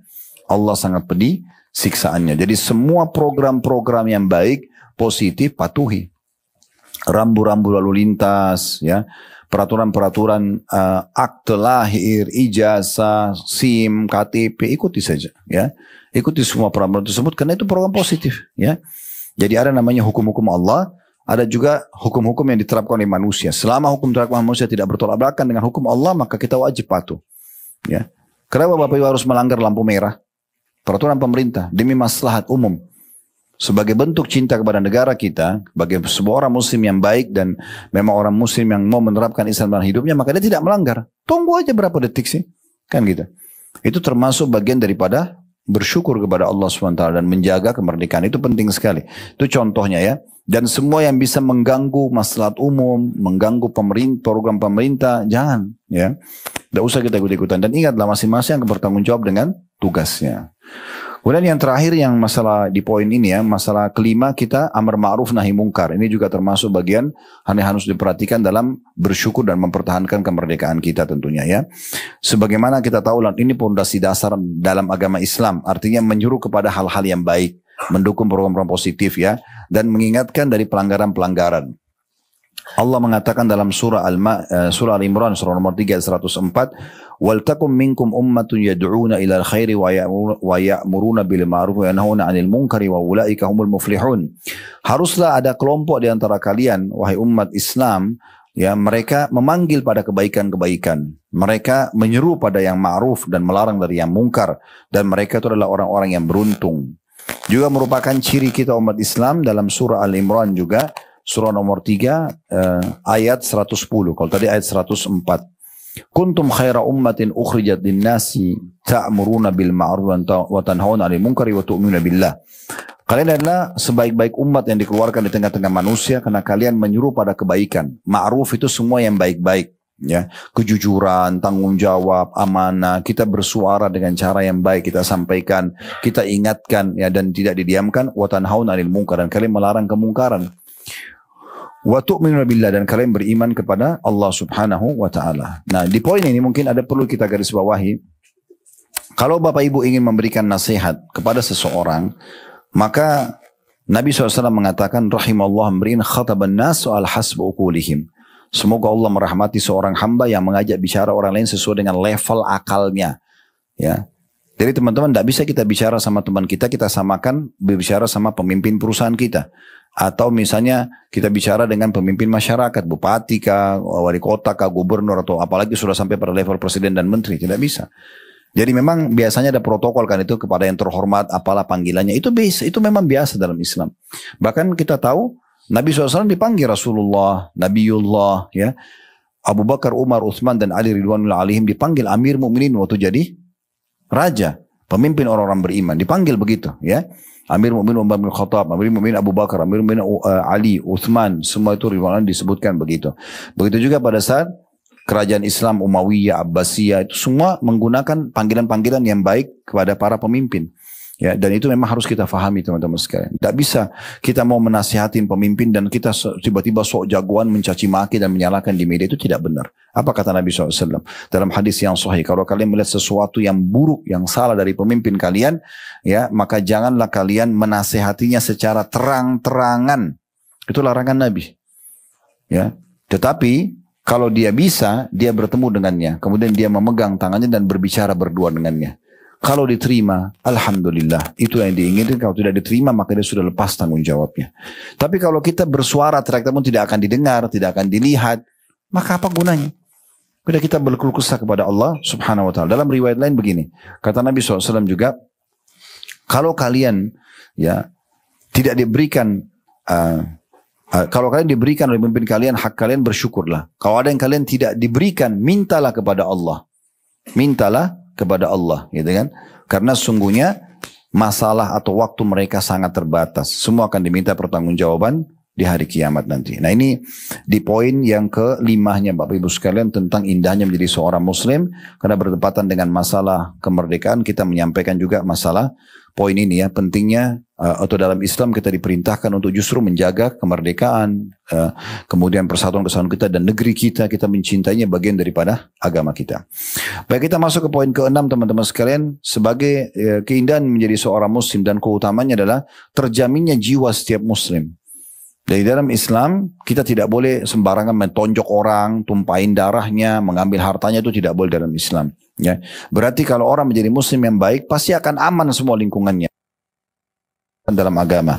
Sebagaimana Allah subhanahu wa ta'ala menyebutkan dalam surah Al-Baqarah, saking tegasnya peraturan untuk tidak boleh menumpahkan darah dan jaminan terhadap jiwa dalam surah Al-Baqarah surah nomor 2 ayat 179, walakum fil qisasi hayatun ya ulil albab la'allakum tattaqun. Pada kisos itu, hai orang-orang dalam kisos atau hukuman fisik bagi para pelanggar ya, itu ada kemakmuran kehidupan untuk kalian wahai orang-orang yang berakal ya. Dan semoga saja kalian bertakwa. Kayak dalam hukum Islam kan ada pencuri dipotong tangannya. Ya itu semua demi kebaikan dan maslahat ya. Kalau orang ada yang mengatakan misalnya, oh potong tangan atau dihukum pencuri itu, maling itu terlalu kejam. Itu karena mereka belum pernah mengalaminya. Bagaimana kalau mereka mengalaminya? Mereka pulang rumah, mereka temukan ada pencuri lagi mengangkat TV-nya, lagi mengangkat barang-barang. Tentu dia bukan hanya sekedar memotong tangannya, tapi mungkin dia akan membunuh orang itu. Kan gitu. Jadi Islam sudah datang dengan peraturan-peraturan, dan kalau pemerintah juga punya peraturan, maka kita sebagaimana sudah kita jelaskan tadi, kita patuhi selama bukan maksiat kepada Allah subhanahu wa ta'ala. Juga dalam Islam teman-teman sekalian, yang selanjutnya yang ketujuh adalah Islam menjamin juga akal, kesehatan akal. Ya, terbukti Islam melarang sekali minuman keras dan judi, ya, serta juga merusak akal itu dengan hal-hal yang di luar akal normal. Seperti percaya dengan dukun-dukun, peramal, penyamun yang banyak berdusta dan menipu orang. Itu semua dihilangkan dalam Islam. Itu untuk menjamin akal sehatnya manusia itu. Sebagaimana Allah SWT berfirman dalam surah Al-Ma'idah surah 5 ayat 90. Ya ayyuhalladzina amanu innamal khamru wal maisiru wal ansabu wal azlamu rizqun min amali syaitani fajtanibuhu la'allakum tuflihun. Hai orang beriman, ketahuilah khamar. Khamar itu kullu ma yukhammirul aql. Semua yang merusak akal normal. Apakah itu minuman keras cairan, ya, ataupun dia daun kayak ganja atau narkotika lah, serbuk, bubuk semua masuk. Selama bisa merusak akal manusia maka diharamkan dalam Islam. Itu bagian daripada dosa-dosa besar. Begitu juga dengan judi. Judi dari 10 transaksi, 100 transaksi yang menang satu kali, kalahnya 99. Dilarang tentunya di dalam Islam. Nah ini berarti Islam menjaga betul akal manusia supaya tetap sehat. Selanjutnya Bapak Ibu sekalian, itu tadi yang ke-6, ke-7 ya. Sekarang yang ke-8, terjaminnya harta. Ya, kalau kita menjadi seorang muslim, jadi harta kita, harta kaum muslimin dan harta seluruh manusia. Nah, dalam Islam tidak boleh sama sekali ada pencurian, manipulasi data, mengambil hak orang lain, itu diharamkan dalam Islam. Allah menggambarkan tentang hukum pencuri laki-laki dan perempuan dalam surah Al-Maidah surah nomor 5 ayat 38. Was-sariqu was-sariqatu faqta'u aydiyahum wa jazaa'an bima kasaba nakala minallah wallahu azizun hakim. Pencuri laki-laki dan pencuri perempuan, potong tangan mereka sebagai balasan terhadap apa yang telah mereka lakukan, ya. Dan Allah itu maha mulia dan juga maha bijaksana. Jadi hukuman yang berat ini, pencuri dipotong tangannya supaya tidak ada hak orang lain lagi diambil, ya. Di Saudi itu masih berlaku di sini. Makanya spion mobil orang, peleknya di sini aman semua. Ya, karena begitu diambil, tangkap, potong tangan, kan gitu. Ya, jadi ini apalagi kalau hal-hal yang besar, itu lebih besar lagi, ya. Jadi kalau ada pencuri kerjakan bisa menyaingi pahala mereka. Ada beberapa riwayat. Di antara riwayat ada potongannya berbunyi begini. Di kemaluan kalian ada sedekah. Walaupun kalian miskin, kalian boleh menikah. Ya, di kemudian biologis kalian itu ada sedekahnya, pahala besar. Bahkan dalam riwayat ini maknanya bisa menyamai sedekahnya orang-orang kaya. Maka ada yang di situ bertanya, sahabat miskinnya Rasulullah, apakah kami gauli istri kami, dapat kenikmatan, kami dapat pahala juga? Kata Nabi SAW, ini perbandingannya ya. Kalau kalian letakkan pada haram, zina, dapat dosa nggak? Dosa, kan gitu. Dan sahabat tidak jawab lagi, mereka sudah paham. Kata Nabi begitu juga kalau kalian letakkan pada yang halal. Jadi kadar hubungan biologis halal, kadar pahalanya itu sebesar dengan kadar dosanya orang kalau berzina. Ya, oleh karena itu interaksi ini halal, boleh menikmati, silakan safar sama-sama, hamil, punya anak, tapi dengan cara akad nikah tadi. Zina nggak boleh, gitu kan? Umumnya ini merasa bahagia, ini umumnya merasa ketakutan, kan gitu. Nah itu tata cara menjaga nasab dalam Islam dengan cara tidak dibolehkan perzinahan tersebut. Dan dalam surah An-Nur surah nomor 24 ayat 2 sampai ayat 3 berbunyi az-zaniyatu waz-zani fajridu kulla wahidin minhuma mi'ata jaldah. Pezina laki perempuan dan pezina laki-laki, cambuklah mereka kalau kepergok dengan 100 cambukan. Wala ta'khudkum bihima ra'fatun fi dinillah, dan jangan pernah kalian merasa lemah atau kasihan dengan mereka dalam penerapan hukum Allah itu. In kuntum tu'minu billahi wal yawmil akhir, kalau kalian mengaku beriman kepada Allah dan hari akhir. Wal yashhad adabahum ta'ifatun minal mu'minin, dan harusnya pada saat mereka dihukum itu ada sekelompok umat orang-orang beriman menyaksikannya. Itu ayat 2. Ayat 3-nya, az-zani la yankihu illa zaniyatan aw musyrikah. Dan ketahuilah, kalau ada laki-laki suka berzina, maka dia tidak layak menikah kecuali dengan perempuan pezina juga atau perempuan musyrikah. Saking luar biasanya menjaga nasab itu sampai pezina laki-laki tidak boleh nikah kecuali dengan pezina perempuan juga. Kecuali dia tobat kepada Allah. Kalau tobat nasuha nggak ada masalah. Kalau tidak tobat hukumnya nggak boleh. Atau perempuan musyrikah. Wazaniyatu, dan perempuan yang suka berzina, kalau bahasa kita pelacur suka berzina, la yankihu illa zan aw musyrik, dan dia juga tidak boleh menikah kecuali dengan laki-laki pezina juga atau laki-laki musyrik. Wa hurrima dzalika 'alal mu'minin, dan itu diharamkan bagi orang-orang beriman. Supaya rumah tangga mereka langgeng dan segala macam, nikah dengan orang yang baik-baik. Nah, seperti itulah.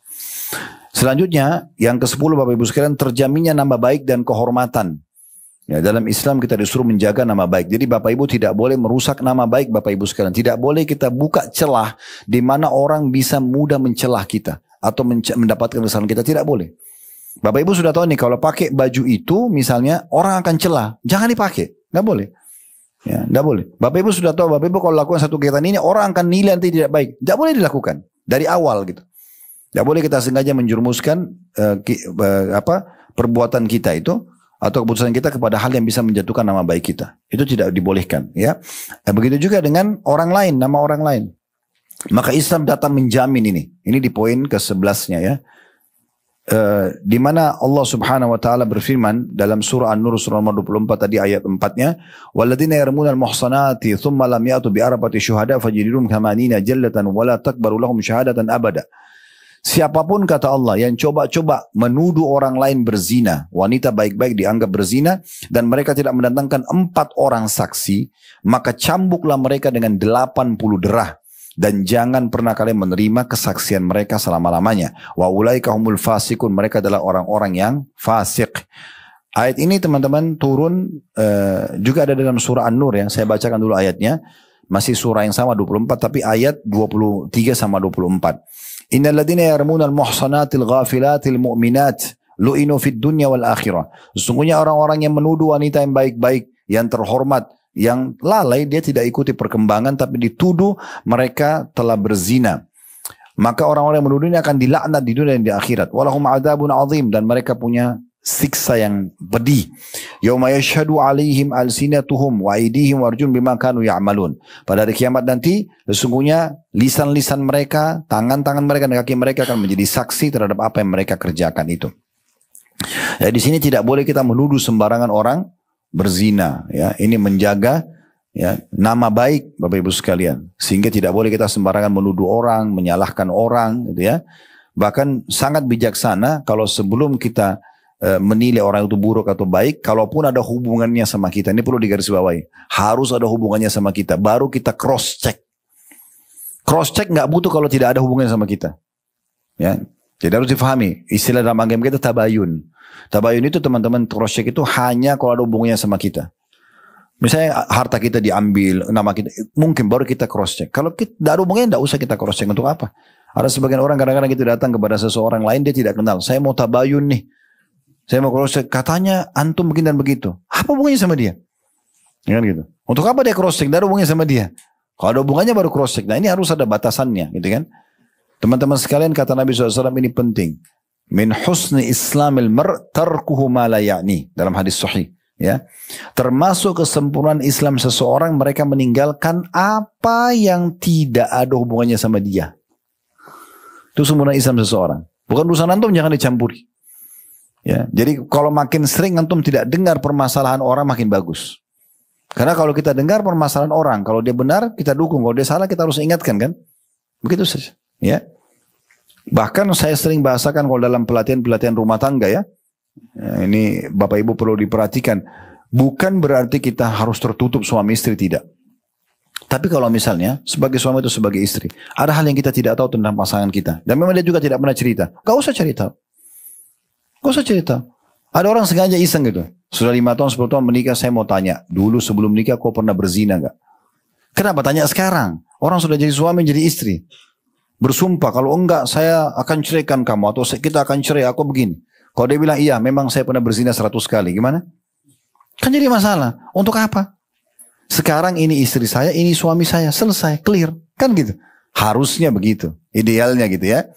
Jadi kalau kita tidak tahu, nggak usah. Kalau kita pas ada kasus terjadi, ya udah kita pada saat itu kita tegakkan ya hukum pada dia, atau kita amar ma'ruf nahi mungkar. Itu penting ya. Sehingga tidak usah kerja kita tuh cuma mencari-cari kesalahan orang saja. Ini untuk menjaga nama baik dalam Islam. Memang begitu, Islam menjaga itu semua. Selanjutnya Bapak Ibu sekalian, tadi saya lupa yang ke-10 atau yang ke-11 itu ya. Sekarang, tadi ke-11 ya. Ya, sekarang yang ke-12 ya. Juga menjadi seorang muslim, kita diharuskan, ini bukan pilihan, untuk santun, baik, memiliki akhlak yang baik. Tutur kata yang santun, tatapan mata yang syahdu, jaman tangan yang ramah, dermawan, itu dalam Islam wajib, bukan pilihan. Diharamkan Bapak Ibu sekalian bertutur kata kasar, ya, suka marahin orang, apalagi main pukul-pukul sembarangan, ini tidak boleh. Kecuali pada batasan yang dibolehkan dalam Islam. Seperti misalnya hadis Nabi SAW, perintahkan anak kalian sholat di umur 7 tahun dan pukul mereka di umur 10 tahun. Ya, begitu juga itu tentang anak, dan juga tentang istri.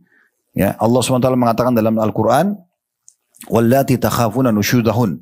Para istri yang kalian khawatirkan pembangkangannya, nggak mau jalankan tugas sebagai istri, nggak mau tutup aurat, selalu melakukan pelanggaran agama.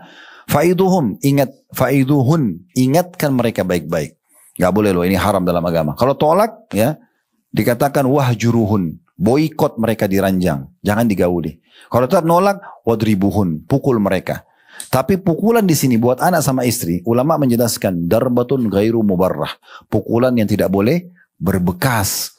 Dalam riwayat dan kata Nabi SAW, hindari wajah, bukan tonjok, tendang segala macam gitu ya. Saya pernah menghadapi banyak sering yang datang konsultasi tentang masalah rumah tangga. Ya, ada istrinya datang matanya sudah bengkak, merah-merah.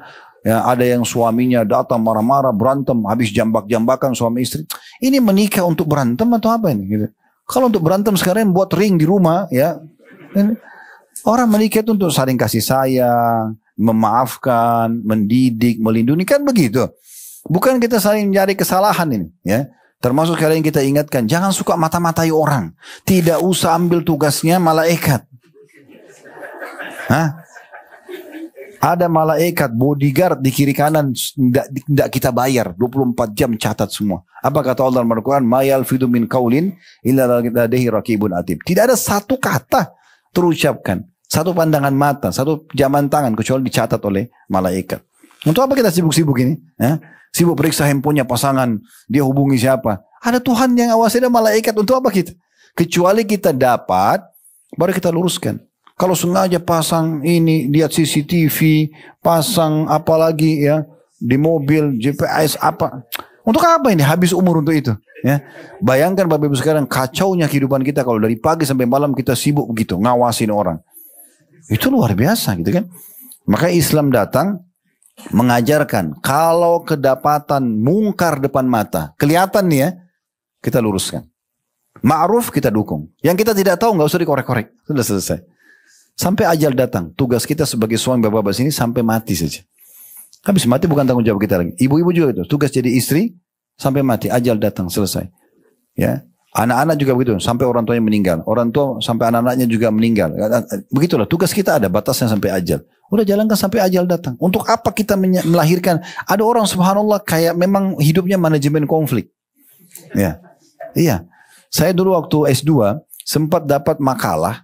Disuruh tulis waktu itu sama profesornya, itu makalah manajemen konflik. Saya tidak tahu apa itu manajemen konflik. Tapi karena saya ditugaskan, saya coba kumpulin dari banyak referensi. Ternyata itu salah satu manajemen yang itu yang sebatas saya baca waktu itu ya. Dan alhamdulillah makalah saya diterima waktu itu. Dan kita disusun di kelas waktu itu. Suruh saya cek, ternyata ini ada satu pemikir, beberapa pemikir ekonom, pakar ekonom di Amerika mau kembangin sebuah sistem manajemen baru di perusahaan dengan namanya manajemen konflik. Jadi mereka nganggap kalau perusahaan itu baik-baik saja, tidak ada masalah, berarti tidak benar nih. Jadi sengaja itu diajarkan caranya lagi. Caranya itu adalah pemimpin perusahaan bisa memancing jujur atau tidak pegawainya dengan sengaja taruh dompet, sengaja taruh handphone. Ini konflik, melahirkan konflik. Kalau ada pegawai dengan pegawai disuruh saling memata-matai, bahkan dikasih uang, itu konflik namanya. Dan subhanallah, ini banyak orang tidak paham. Ini di Amerika sendiri waktu itu saya tulis makalahnya, itu ditolak oleh banyak pakar ekonomi yang lain. Ditolak, mereka tidak pakai karena ini dianggap kacau, gitu kan.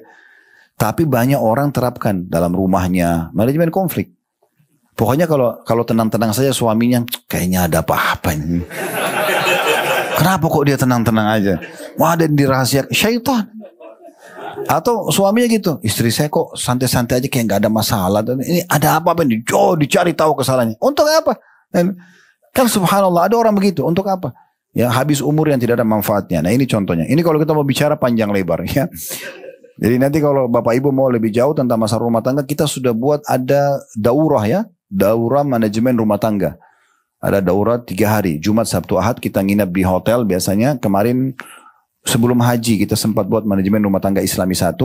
Insya Allah tanggal 30 Agustus ini sampai 1 September kita ada manajemen rumah tangga Islami 2. Itu sampai manajemen rumah tangga Islami 10. Ya, manajemen rumah tangga Islami 1 itu isinya dasar definisi pernikahan, tujuan pernikahan, tata cara ta'aruf Islami, bagaimana nikah tanpa pacaran gitu ya. Kemudian tata cara pernikahan Islami supaya tidak memulai ibadah itu dengan dosa. Kemudian baru hak dan kewajiban suami istri. Manajemen rumah tangga Islami itu nanti nih, itu tentang masalah hak orang tua, bakti pada orang tua kita bicara, hak anak-anak, bagaimana memberikan nama, akikah, pendidikan dan segala macam. Kemudian hak kerabat. Manajemen rumah tangga Islami 3 sampai 10 ini khusus orang yang sudah berumah tangga. Karena kita akan bahas 30 kiat mempertahankan rumah tangga. Karena biasanya kalau sudah 5 tahun, 10 tahun sering ada ombak ya. Bagaimana mempertahankan supaya tidak terjadi perceraian. Nah itu ada 30 kiat. Itu kita adakan pelatihan. Nah itu mungkin lebih panjang lebar ada diskusi-diskusi. Ini tadi sebagian saja yang kami sempat jelaskan atau tambahkan. Selanjutnya Bapak Ibu sekalian ya. Tadi kita masih masuk dulu ke masalah poin ke-12 tadi ya. Muslim itu harus baik, santun, ramah, sopan. Berarti lawannya harus ditinggalkan. Kasar ya. Pencaci maki dan segala macam ini berarti harus ditinggalkan. Sebagaimana sabda Nabi SAW dalam hadis yang hasan riwayat At-Tabarani, al-mu'minu ya'lafu wa yu'laf, wa la khaira fi man la ya'laf wa la yu'laf, wa khairun nasi anfa'um linnas. Sesungguhnya orang mukmin itu betul-betul bisa diterima di mana saja, di komunitas mana saja, dan juga ya orang mukmin itu bisa menerima dan juga diterima. Dan tidak ada kebaikan bagi orang yang tidak bisa menerima dan juga tidak diterima oleh orang lain. Dan sebaik-baik manusia adalah orang yang paling bermanfaat bagi orang yang lainnya. Saya ulangi sabda Nabi SAW luar biasa. Al-mu'minu ya'lafu wa la yu'laf. Orang mukmin itu bisa menerima. Jadi kalau itu benar dia terima. Itu kebaikan dia akui, gitu ya. Orang minta maaf dia maafkan. Itu orang mukmin. Dan juga diterima oleh orang lain, ya. Dan tidak ada kebaikan kata Nabi SAW bagi orang yang tidak menerima dan tidak juga diterima oleh orang lain. Dan sebaik-baik manusia adalah orang yang paling bermanfaat bagi manusia yang lainnya. Di dalam hadis yang lain, tadi itu hadis Hasan riwayat Tabarani ya. Hadis yang lain diriwayatkan Tabarani juga dengan sanad Hasan. Ahabbun nasi ilallahi anfa'um linnas. Manusia yang paling Allah cintai adalah orang yang paling bermanfaat bagi manusia yang lainnya. Jadi orang muslim harus selalu bermanfaat bagi orang lain. Walaupun bukan muslim tetap kita baik pada tetangga, pada bawahan, pada atasan, pada pemimpin, pada masyarakat, sama saja. Lalu kata Nabi SAW, wahabul a'mal ilallahi sururun tudkhilu fi ala muslim. Sururun tudkhiluhu ala muslim. Dan sebaik-baik amal yang paling Allah cintai, paling besar pahalanya adalah yang kegembiraan yang kau masukkan dalam hati seorang muslim. Jadi kalau dia kita hibur, kita senangkan hatinya, maka itu amal yang paling Allah cintai. Au takshif anhu kurbah, atau engkau menghilangkan permasalahan sedang dia hadapi, au taqdi anhu dainan, atau engkau melunasi utangnya, au tatrudu anhu ju'an, atau engkau menghilangkan rasa laparnya, wala an amshi ma akhi fi hajatin ahabbu ilai min an atakifa fi hadzal masjid, yani Masjidil Madinah syahran. Dan ketahuilah kata Nabi SAW, aku keluar memenuhi satu kebutuhan saudaraku muslim. Satu saya kebutuhan, lebih aku cintai daripada itikaf sebulan di dalam masjidku ini, maksudnya Masjid Nabawi. Ini sempat kita singgung riwayatnya waktu di Madinah kemarin ya. Jadi Bapak Ibu misalnya diminta sama temannya atau kerabatnya atau pasangan hidupnya, tolong bantu saya di sini atau antar saya ke sana atau jelasin saya ini. Lalu kita luangkan waktu untuk itu lebih baik daripada itikaf sebulan di Masjid Nabawi. Yang ke-14 ya. Setiap muslim hidupnya dipenuhi dengan keberkahan. Jadi maksudnya apa saja yang dia kerjakan Bapak Ibu sekalian akan bermakna sekali. Dan dianjurkan selama dia mampu walaupun sederhana kerjakan. Ya, sehingga manfaatnya bisa merata bagi orang-orang. Contoh misalnya ada hadis yang saya angkat di sini, hadis riwayat Muslim tentang masalah menanam tanaman, pohon, ya, penghijauan. Karena pemerintah juga punya program penghijauan, kita bisa ikut atau mungkin program di sekitar kita lah ya, masyarakat atau di komplek kita. Kata Nabi SAW, "Ma min muslimin yagrisu garzan illa kana ma ukila minhu lahu sadaqah." Tidak ada seorang muslim pun yang menanam satu pohon, kemudian dimakan darinya, dari pohon itu apa saja, daunnya, buahnya dan segala macam, kecuali akan terhitung sedekah. Wa ma surika minhu lahu sadaqah. Apapun yang dicuri dari pohon itu, ada yang ambil dari buah mangga kita, dari apa gitu ya, itu juga akan dihitung sedekah. Kalau orang mencuri, wa ma akala sab' minhu fahuwa lahu sadaqah. Apapun yang dimakan oleh binatang buas dari pohon itu juga akan sedekah buat dia. Wa ma akalati tayru fahuwa lahu sadaqah. Dan apapun yang dimakan burung dari pohon itu, daunnya atau apa saja, juga sedekah buat dia. Wala yarzu'uhu ya ahadun illa kana lahu sadaqah. Dan tidak ada ya diambil atau dikurangi sedikit pun dari pohon itu, misalnya ada yang ambil dahan pohonnya atau dia cangkok atau apa saja, kecuali akan dihitung sedekah buat dia. Hadis ini riwayat Muslim. Ya, jadi makin sering kita berbagi Bapak Ibu sekalian makin bagus ya. Dan kalau kita mau lebih luas rezeki Bapak Ibu sekalian, kita harus tahu di setiap rezeki yang Allah berikan itu ada hak orang lain. Saya ingin berbagi sebuah kisah. Ini kisah nyata juga saya hadapin. Waktu itu saya pernah diundang ceramah di daerah Ternate. Ada ipar saya di sana. Kemudian saya tinggal di rumah beliau waktu itu. Habis ceramah, mungkin jam 11 malam. Sudah agak malam waktu itu.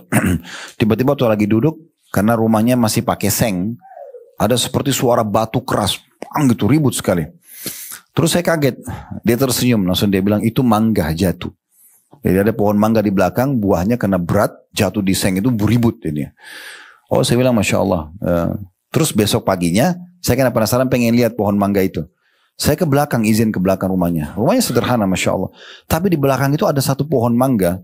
Mungkin menurut saya tingginya maksimal 3 meter kali ya. Seperti tembok. Tapi buahnya Masya Allah gitu ya. Lebat sekali. Sampai buahnya itu ada yang kesentuh ke tanah gitu ya. Dan ternyata pohon mangga itu Bapak Ibu sekalian, karena besar dan lebat gitu, jadi ada yang di pohonnya dan sebagian besar di dalam rumah dia, tapi ada sebagian keluar, mengguntai keluar gitu ya, keluar. Lalu saya bilang, Masya Allah buahnya banyak banget ini. Dia bilang, iya, ini tidak pernah berhenti berbuah sepanjang tahun. Biasanya kan mangga setahun sekali ya, sepanjang tahun. Terus saya bilang, oh Masya Allah. Dia bilang, terus dia tidak sengaja ngomong ini. Ini saya yakin bukan dia sengaja ya, karena dia spontan aja mengatakan. Dia bilang, dan saya tidak pernah larang orang untuk ambil mangga ini. Itu yang di luar, kalau ada yang mau ambil silakan diambil saja. Karena itu subhanallah Allah kasih keberkahan. Makanya orang yang biasa setahun 2 tahun sekali berbuah, karena selalu dibungkus karung, plastik ya. Iya. Jangan tersinggung ya. Bahkan kadang-kadang subhanallah anaknya ambil, anaknya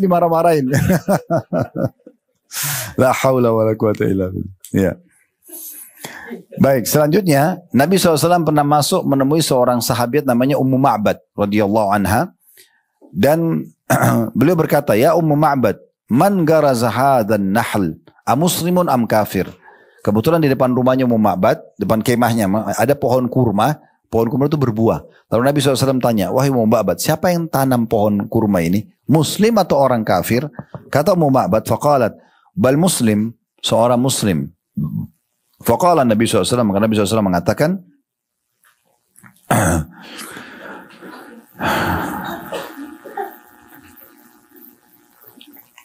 ya, ini dikatakan oleh Nabi SAW, ma yagrus muslim garsan fayakul minu insanun wala dabatu wala tayrun illa kana lahu sadaqa ila yaumil qiyamah.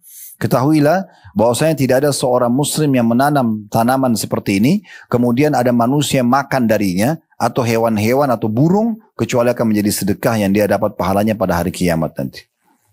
Ya. Kemudian juga seorang muslim dianjurkan, ini poin yang ke-15, agar selalu mengejar semua kesempatan emas yang dianggap baik dalam agama walaupun kecil. Sesuai dengan sabda Nabi SAW riwayat Imam Muslim, la tahkirana minal ma'rufi syai'a. Jangan pernah kalian hitung-hitung atau pelit-pelit dalam satu kebaikan. Walau antalqa akhaka biwajhin talq. Walaupun engkau bertemu dengan saudaramu dalam kondisi senyum saja. Suruh senyum, ya. Jadi tidak boleh pelit dalam satu kebaikan. Tidak boleh teman-teman bilang, itu kan cuma sunnah, itu kan cuma dianggap kecil. Jangan dianggap kecil. Karena bisa saja amal kecil itu pahalanya besar. Sampai Nabi SAW memberikan gambaran, siapa teman-teman yang tidak bisa senyum dengan saudaranya. Walaupun engkau bertemu dengan saudaramu dalam kondisi kau berwajah ceria atau senyum. Dalam hadis riwayat Muslim yang lain, tadi riwayat Muslim ya. Hadis riwayat Muslim yang lain, tabassumuka fi wajhi akhika sadaqah. Senyummu di wajah saudara muslim adalah sedekah. Jabir bin Abdullah radhiyallahu anhu mengatakan, Rasulullah SAW tidak pernah melarangku untuk menemui beliau sejak aku masuk Islam, dan beliau SAW tidak pernah memandangku kecuali dengan keadaan tersenyum. Dalam hadis Bukhari dan juga Muslim. Kata Nabi SAW dalam hadis lain, kamu tidak akan mampu berbuat baik kepada semua orang dengan hartamu. Harta kita terbatas, gak mungkin semua orang kita sedekain gitu kan. Tapi hendaklah kebaikan ya sampai pada mereka ya dengan keceriaan wajahmu. Hadis diriwayatkan oleh Al-Hakim ya. Dan ini juga masuk ke poin selanjutnya Bapak Ibu sekalian, mungkin kita akan tutup dengan beberapa poin tersisa ya. Yang ke-16, seorang muslim dianjurkan untuk menjadi seorang yang dermawan dan suka berbagi. Ya, ini kalau bahasa saya ya, setelah sekian lama berpengalaman dalam terjun di dalam dakwah, dalam kehidupan ini, maka saya melihat ternyata ada satu sederhana konsep. Bapak Ibu sekalian, sedekah itu luar biasa. Sedekah kan berarti royal ya, suka mengeluarkan. Ini resep utama untuk memunculkan loyal. Jadi royalitas akan memunculkan loyalitas. Makna lainnya, tidak ada loyalitas tanpa royalitas. Tidak mungkin langgeng rumah tangga selama salah satunya pelit. Tidak mungkin persahabatan langgeng kecuali kalau salah satunya pelit. Tapi kalau royal itu akan loyal, itu otomatis ya.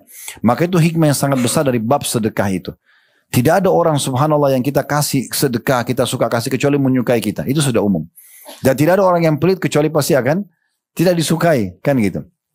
Dan puncak kedermawanan dalam Islam justru tidak menolak siapapun yang minta. Itu ciri khasnya Nabi SAW. Itu mungkin sulit ya kalau orang tidak melatih dirinya bertahap. Tapi tahap yang tertinggi dalam bab sedekah kedermawanan adalah tidak pernah menolak siapapun yang minta. Makanya dikatakan oleh sahabat Anas bin Malik, Nabi SAW tidak pernah menolak siapapun yang memintanya, gitu kan? Dan beliau pernah diberikan berkeranjang-keranjang kurma baru panen. Kemudian Nabi SAW didatangi oleh beberapa orang miskin dari Ansar minta. Beliau kasih, dan bukan kasih 1 kilo, 2 kilo, 1 keranjang dikasih. Berapa puluh kilo, habis. Sampai habis semua. Setelah habis masih ada yang datang minta. Nabi sendiri belum makan 1 butir kurma pun, itu saking dermawannya. SAW. Lalu kata, waktu itu Nabi SAW waktu dimintai, beliau sedih, karena tidak punya lagi. Lalu Umar bin Khattab sebagai mertua dan sahabat beliau mengatakan, radhiyallahu anhu, ya Rasulullah, Allah tidak bebankan Anda di atas kemampuan Anda. Kan sudah selesai Anda bantu berapa banyak orang ini yang datang, tidak ada, ya sudah, tidak usah sedih gitu. Tapi Nabi diam saja. Di sebelahnya Umar ada Ali bin Abi Thalib, sepupu Nabi dan anak mantu Nabi. Kalau tadi mertua Nabi. Maka dia korek kantongnya ada 3 dirham. Dia keluarkan, dia mengatakan, ya Rasulullah, ini ada harta saya sisa ini saja. Silakan Anda sedekah dimanapun Anda inginkan. Maka Nabi SAW senyum lebar, kasih ke orang miskin yang minta, lalu beliau mengatakan, bihadza umirtu. Begini aku diperintahkan. Ada satu poin juga saya ingin sampaikan Bapak Ibu sekalian. Kadang-kadang kan syaitan membuat kita pegel ya. Kalau ada orang mungkin dari kerabat atau siapa saja, dia terus datang minta sama kita. Nah, ini obatin ini, ya hati-hati. Syaitan bisikin, ini orang nggak tahu terima kasih, minta terus. Sampai kapan mau minta? Bahkan kadang-kadang kita hardik, marah-marahin. Kamu nggak tahu diri, kenapa kau minta terus segala macam. Bapak Ibu sekalian hati-hati, ini godaan syaitan. Puncak kedermawanan justru tidak pernah menolak orang. Kecuali satu keadaan, dia pakai harta itu untuk maksiat. Saya mau tanya Bapak Ibu sekalian, kita kasih orang baru atau kita kasih orang yang sama, bedanya apa? Sama, intinya kan kita sedekah. Justru Abdullah bin Umar, Abdullah bin Abbas radhiyallahu anjma'in itu sangat gembira kalau orang yang sama datang minta. Di depan rumahnya setiap buka pintu ada orang miskin minta, selalu dikasih. Dan kalau tidak datang, dia buka hati tidak datang, dicari mana orang itu terus dikejar untuk dikasih sedekahnya. Karena target kita adalah sedekah. Sebagian ulama salaf mengatakan, ya setelah melihat orang-orang menerima sedekah dia senyum lalu dia mengatakan, lihatlah orang-orang ini membawa amal-amal kami ketimbangan amal kami tanpa diupah. Ini penting dikasih bawah ya. Jadi pemahaman yang benar dalam Islam, Bapak Ibu kalau kasih sedekah ke orang, jangan pernah merasa Bapak Ibu berjasa. Yang berjasa penerimanya. Kenapa? Karena dia menerima secara fisik. Bapak Ibu kasih satu bungkus nasi, kasih uang 1 juta, itu kan kita kasih. Dia kan pakai habis. Tapi nilai ini dibawa ke timbangan amal dan tidak bisa sampai ke sana kecuali melalui dia. Yang berjasa sekarang siapa? Penerima. Ini penting. Jadi jangan kita menghardik orang justru dengan mereka. Bayangkan kalau tidak ada orang miskin, tidak ada orang yang minta. Lalu kita mau dapat bab sedekah dari mana? Kan gitu. Artinya ada juga orang yang dikasih ke orang kaya. Tapi kan orang miskin lebih terbuka pintunya. Gitu kan? Nah, jadi faham ya Bapak Ibu sekalian. Balik persepsi negatif itu. Ya, tidak usah merasa berat untuk berbagi dengan orang lain. Berbagi saja. Dan ingat, kunci kaya dalam Islam sedekah. Ya. Kalau orang-orang kapitalis suruh nabung terus ya, nabung pangkal kaya. Kalau nabung ini gak bakal sedekah. Ya, kalau kita kasih celengan anak-anak kita, kasih celengan ini hadiah adik kakak kasih dan kasih masing-masing uang 10.000 rupiah, udah dimasukin, pastikan langsung jadi pelit di saat itu. Kalau kakaknya pegang celengan adiknya marah, adik pegang jam, kita aja orang tuanya pegang masih dimarahin. Kenapa? Yang benar kasih uang jajan. Kalau nanti istirahat, traktir teman kamu ya, sedekah, kasih makan. Jadi dia nggak, dari kecil dia sudah mulai terbiasa dengan itu. Itu yang benar, itu yang diajarkan dalam Islam. Kalau pernah dengar kisah Sa'ad bin Ubadah radhiyallahu anhu, ya, Sa'ad ini orang kaya raya dan tidak pernah habis harta, gudang hartanya. Dia berdoa sama Allah begini. Ini pernah saya bedah di kajian Tabligh Akbar Sirah Sahabat tentang beliau. Beliau bilang, ya Allah, muliakanlah aku dan masukkan aku dalam surga melalui harta yang halal. Dengan berbanyak sedekah. Sehingga dalam hati itu sudah tidak ada lagi gate, tidak ada lagi pembatas yang membuat dia tidak mau sedekah. Pokoknya setiap ada kesempatan dia sedekah terus. Dan dia bilang sama anaknya bernama Qais. Terkenal saat si dermawan dan Qais anak sang dermawan. Dia bilang sama anaknya, hai anakku, ini gudang hartanya ayah, ya, sedekahkan. Begitu disuruh anaknya habisin. Jadi anak sama ini tiap hari naik di atas rumah karena waktu itu tidak ada media, tidak ada pengeras suara, naik ke atas rumah lalu teriak-teriak. Hei muslimin di Madinah, siapa yang butuh silakan datang. Dikasih gandum, kasih madu, kasih keju, kasih baju, semua sampai habis. Kuasa Allah malam itu penuh lagi gudangnya, tidak pernah habis. Begitu terus ya, hampir habis. Satu waktu saat bilang sama anaknya, kita sudah coba sedekah dengan semua jenis barang. Makanan sudah, pakaian sudah, tunggangan, unta, kuda, kambing, semua sudah kita sedekah. Ada yang belum kita masuk di bab sedekah ini. Kata anaknya, apa ya? Dia bilang, kita belum utangkan orang baru kita maafkan. Sekarang kita buka iklan.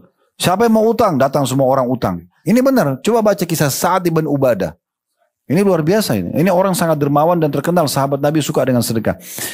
Maka dia sama anaknya teriak-teriak dari rumah, siapa yang mau utang silakan. Datang orang-orang utang, dibiarin sampai batas waktu. Begitu batas waktu datang, mereka mau bayar, kata mereka, kami tidak akan terima apa yang sudah kami keluarkan jalan Allah, halal. Mau cari pahala di situ.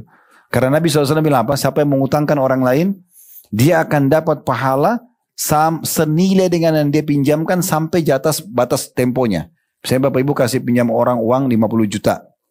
Contoh, atau 10 juta, 1 Januari, dibayar nanti 1 Februari. Mulai 1 Januari sampai 31 Januari, tiap hari seperti sedekah 10 juta. Senilai yang kita pinjamkan. Kata Nabi SAW, dengarkan aja hadisnya. Kata Nabi SAW, kalau jatuh tempo dan ternyata dia masih memberikan tenggang waktu karena orang itu belum mampu bayar, maka akan diberikan 2 kali lipat pahalanya. Jadi sama di bulan Februari nanti, misalnya nanti 1 Maret baru bayar, maka sama dari 1 Januari dia sedekah 20 juta per hari. Ini investasi yang paling besar pahalanya. Tapi banyak orang justru tidak mau utangkan orang lain.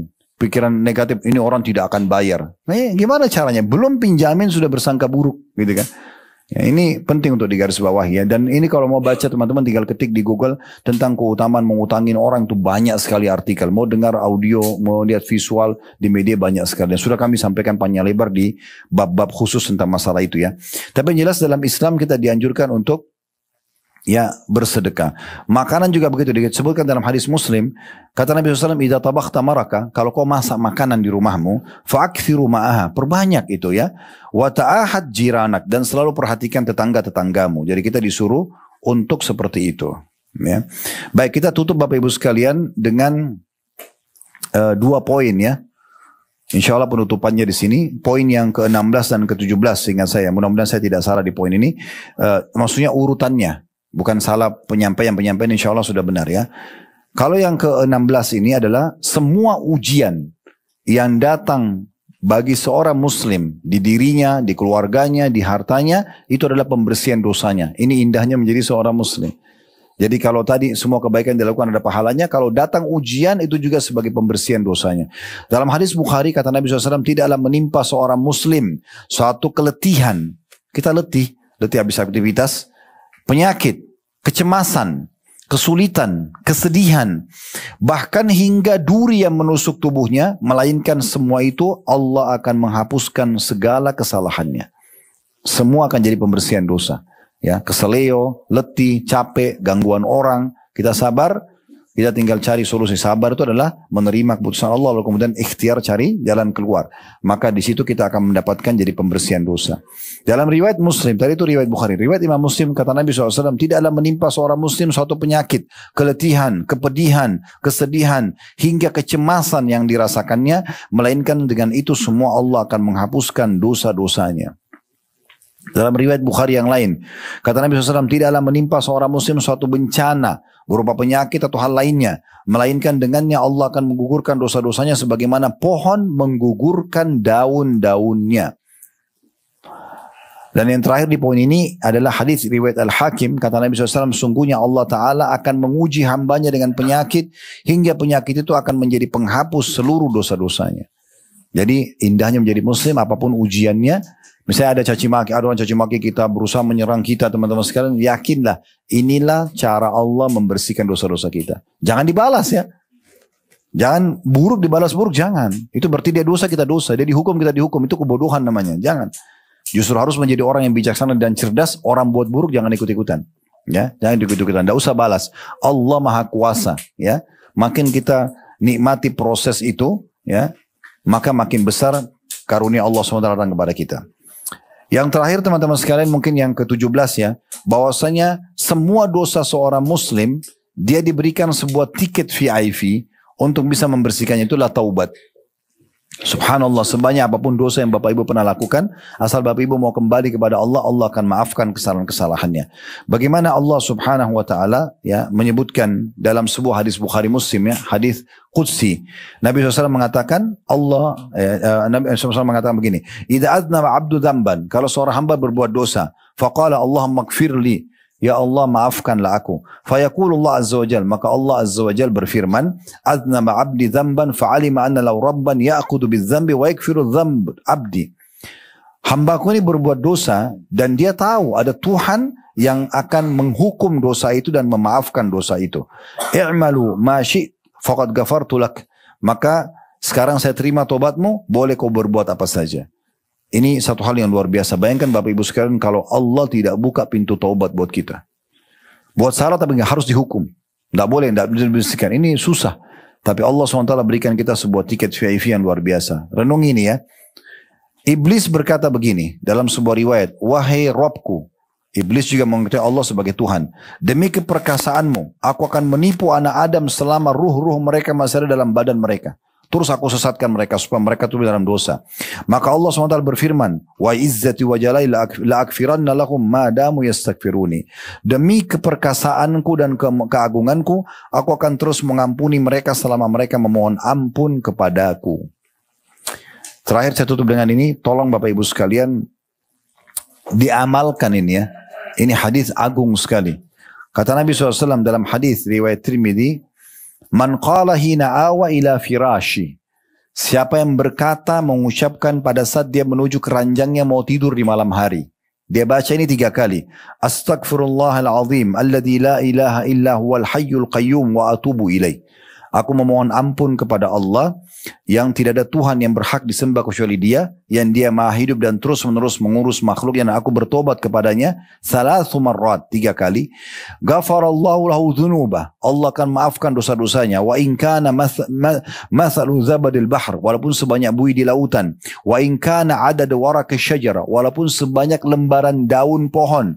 Wa in kanat adad ramlil alij, walaupun sebanyak pasir yang bertaburan di muka bumi. Wa in kana adada ayyamid dunya, walaupun sebanyak hari-hari dunia. Jadi yang penting orang mau bertaubat kepada Allah Subhanahu wa taala, Allah akan terima taubatnya. Betapa indahnya menjadi seorang muslim, berbuat baik akan dapat pahala banyak, berbuat salah masih bisa dimaafkan, dan kita bisa meraih pahala ekstra dan banyak dengan cara kita terus ya melipat gandakan dan melakukan ketaatan-ketaatan tersebut. Allahu a'lam. Subhanakallahumma bihamdika, asyhadu an la ilaha illa anta astaghfiruka wa atubu ilaik. Wassalamualaikum warahmatullahi wabarakatuh.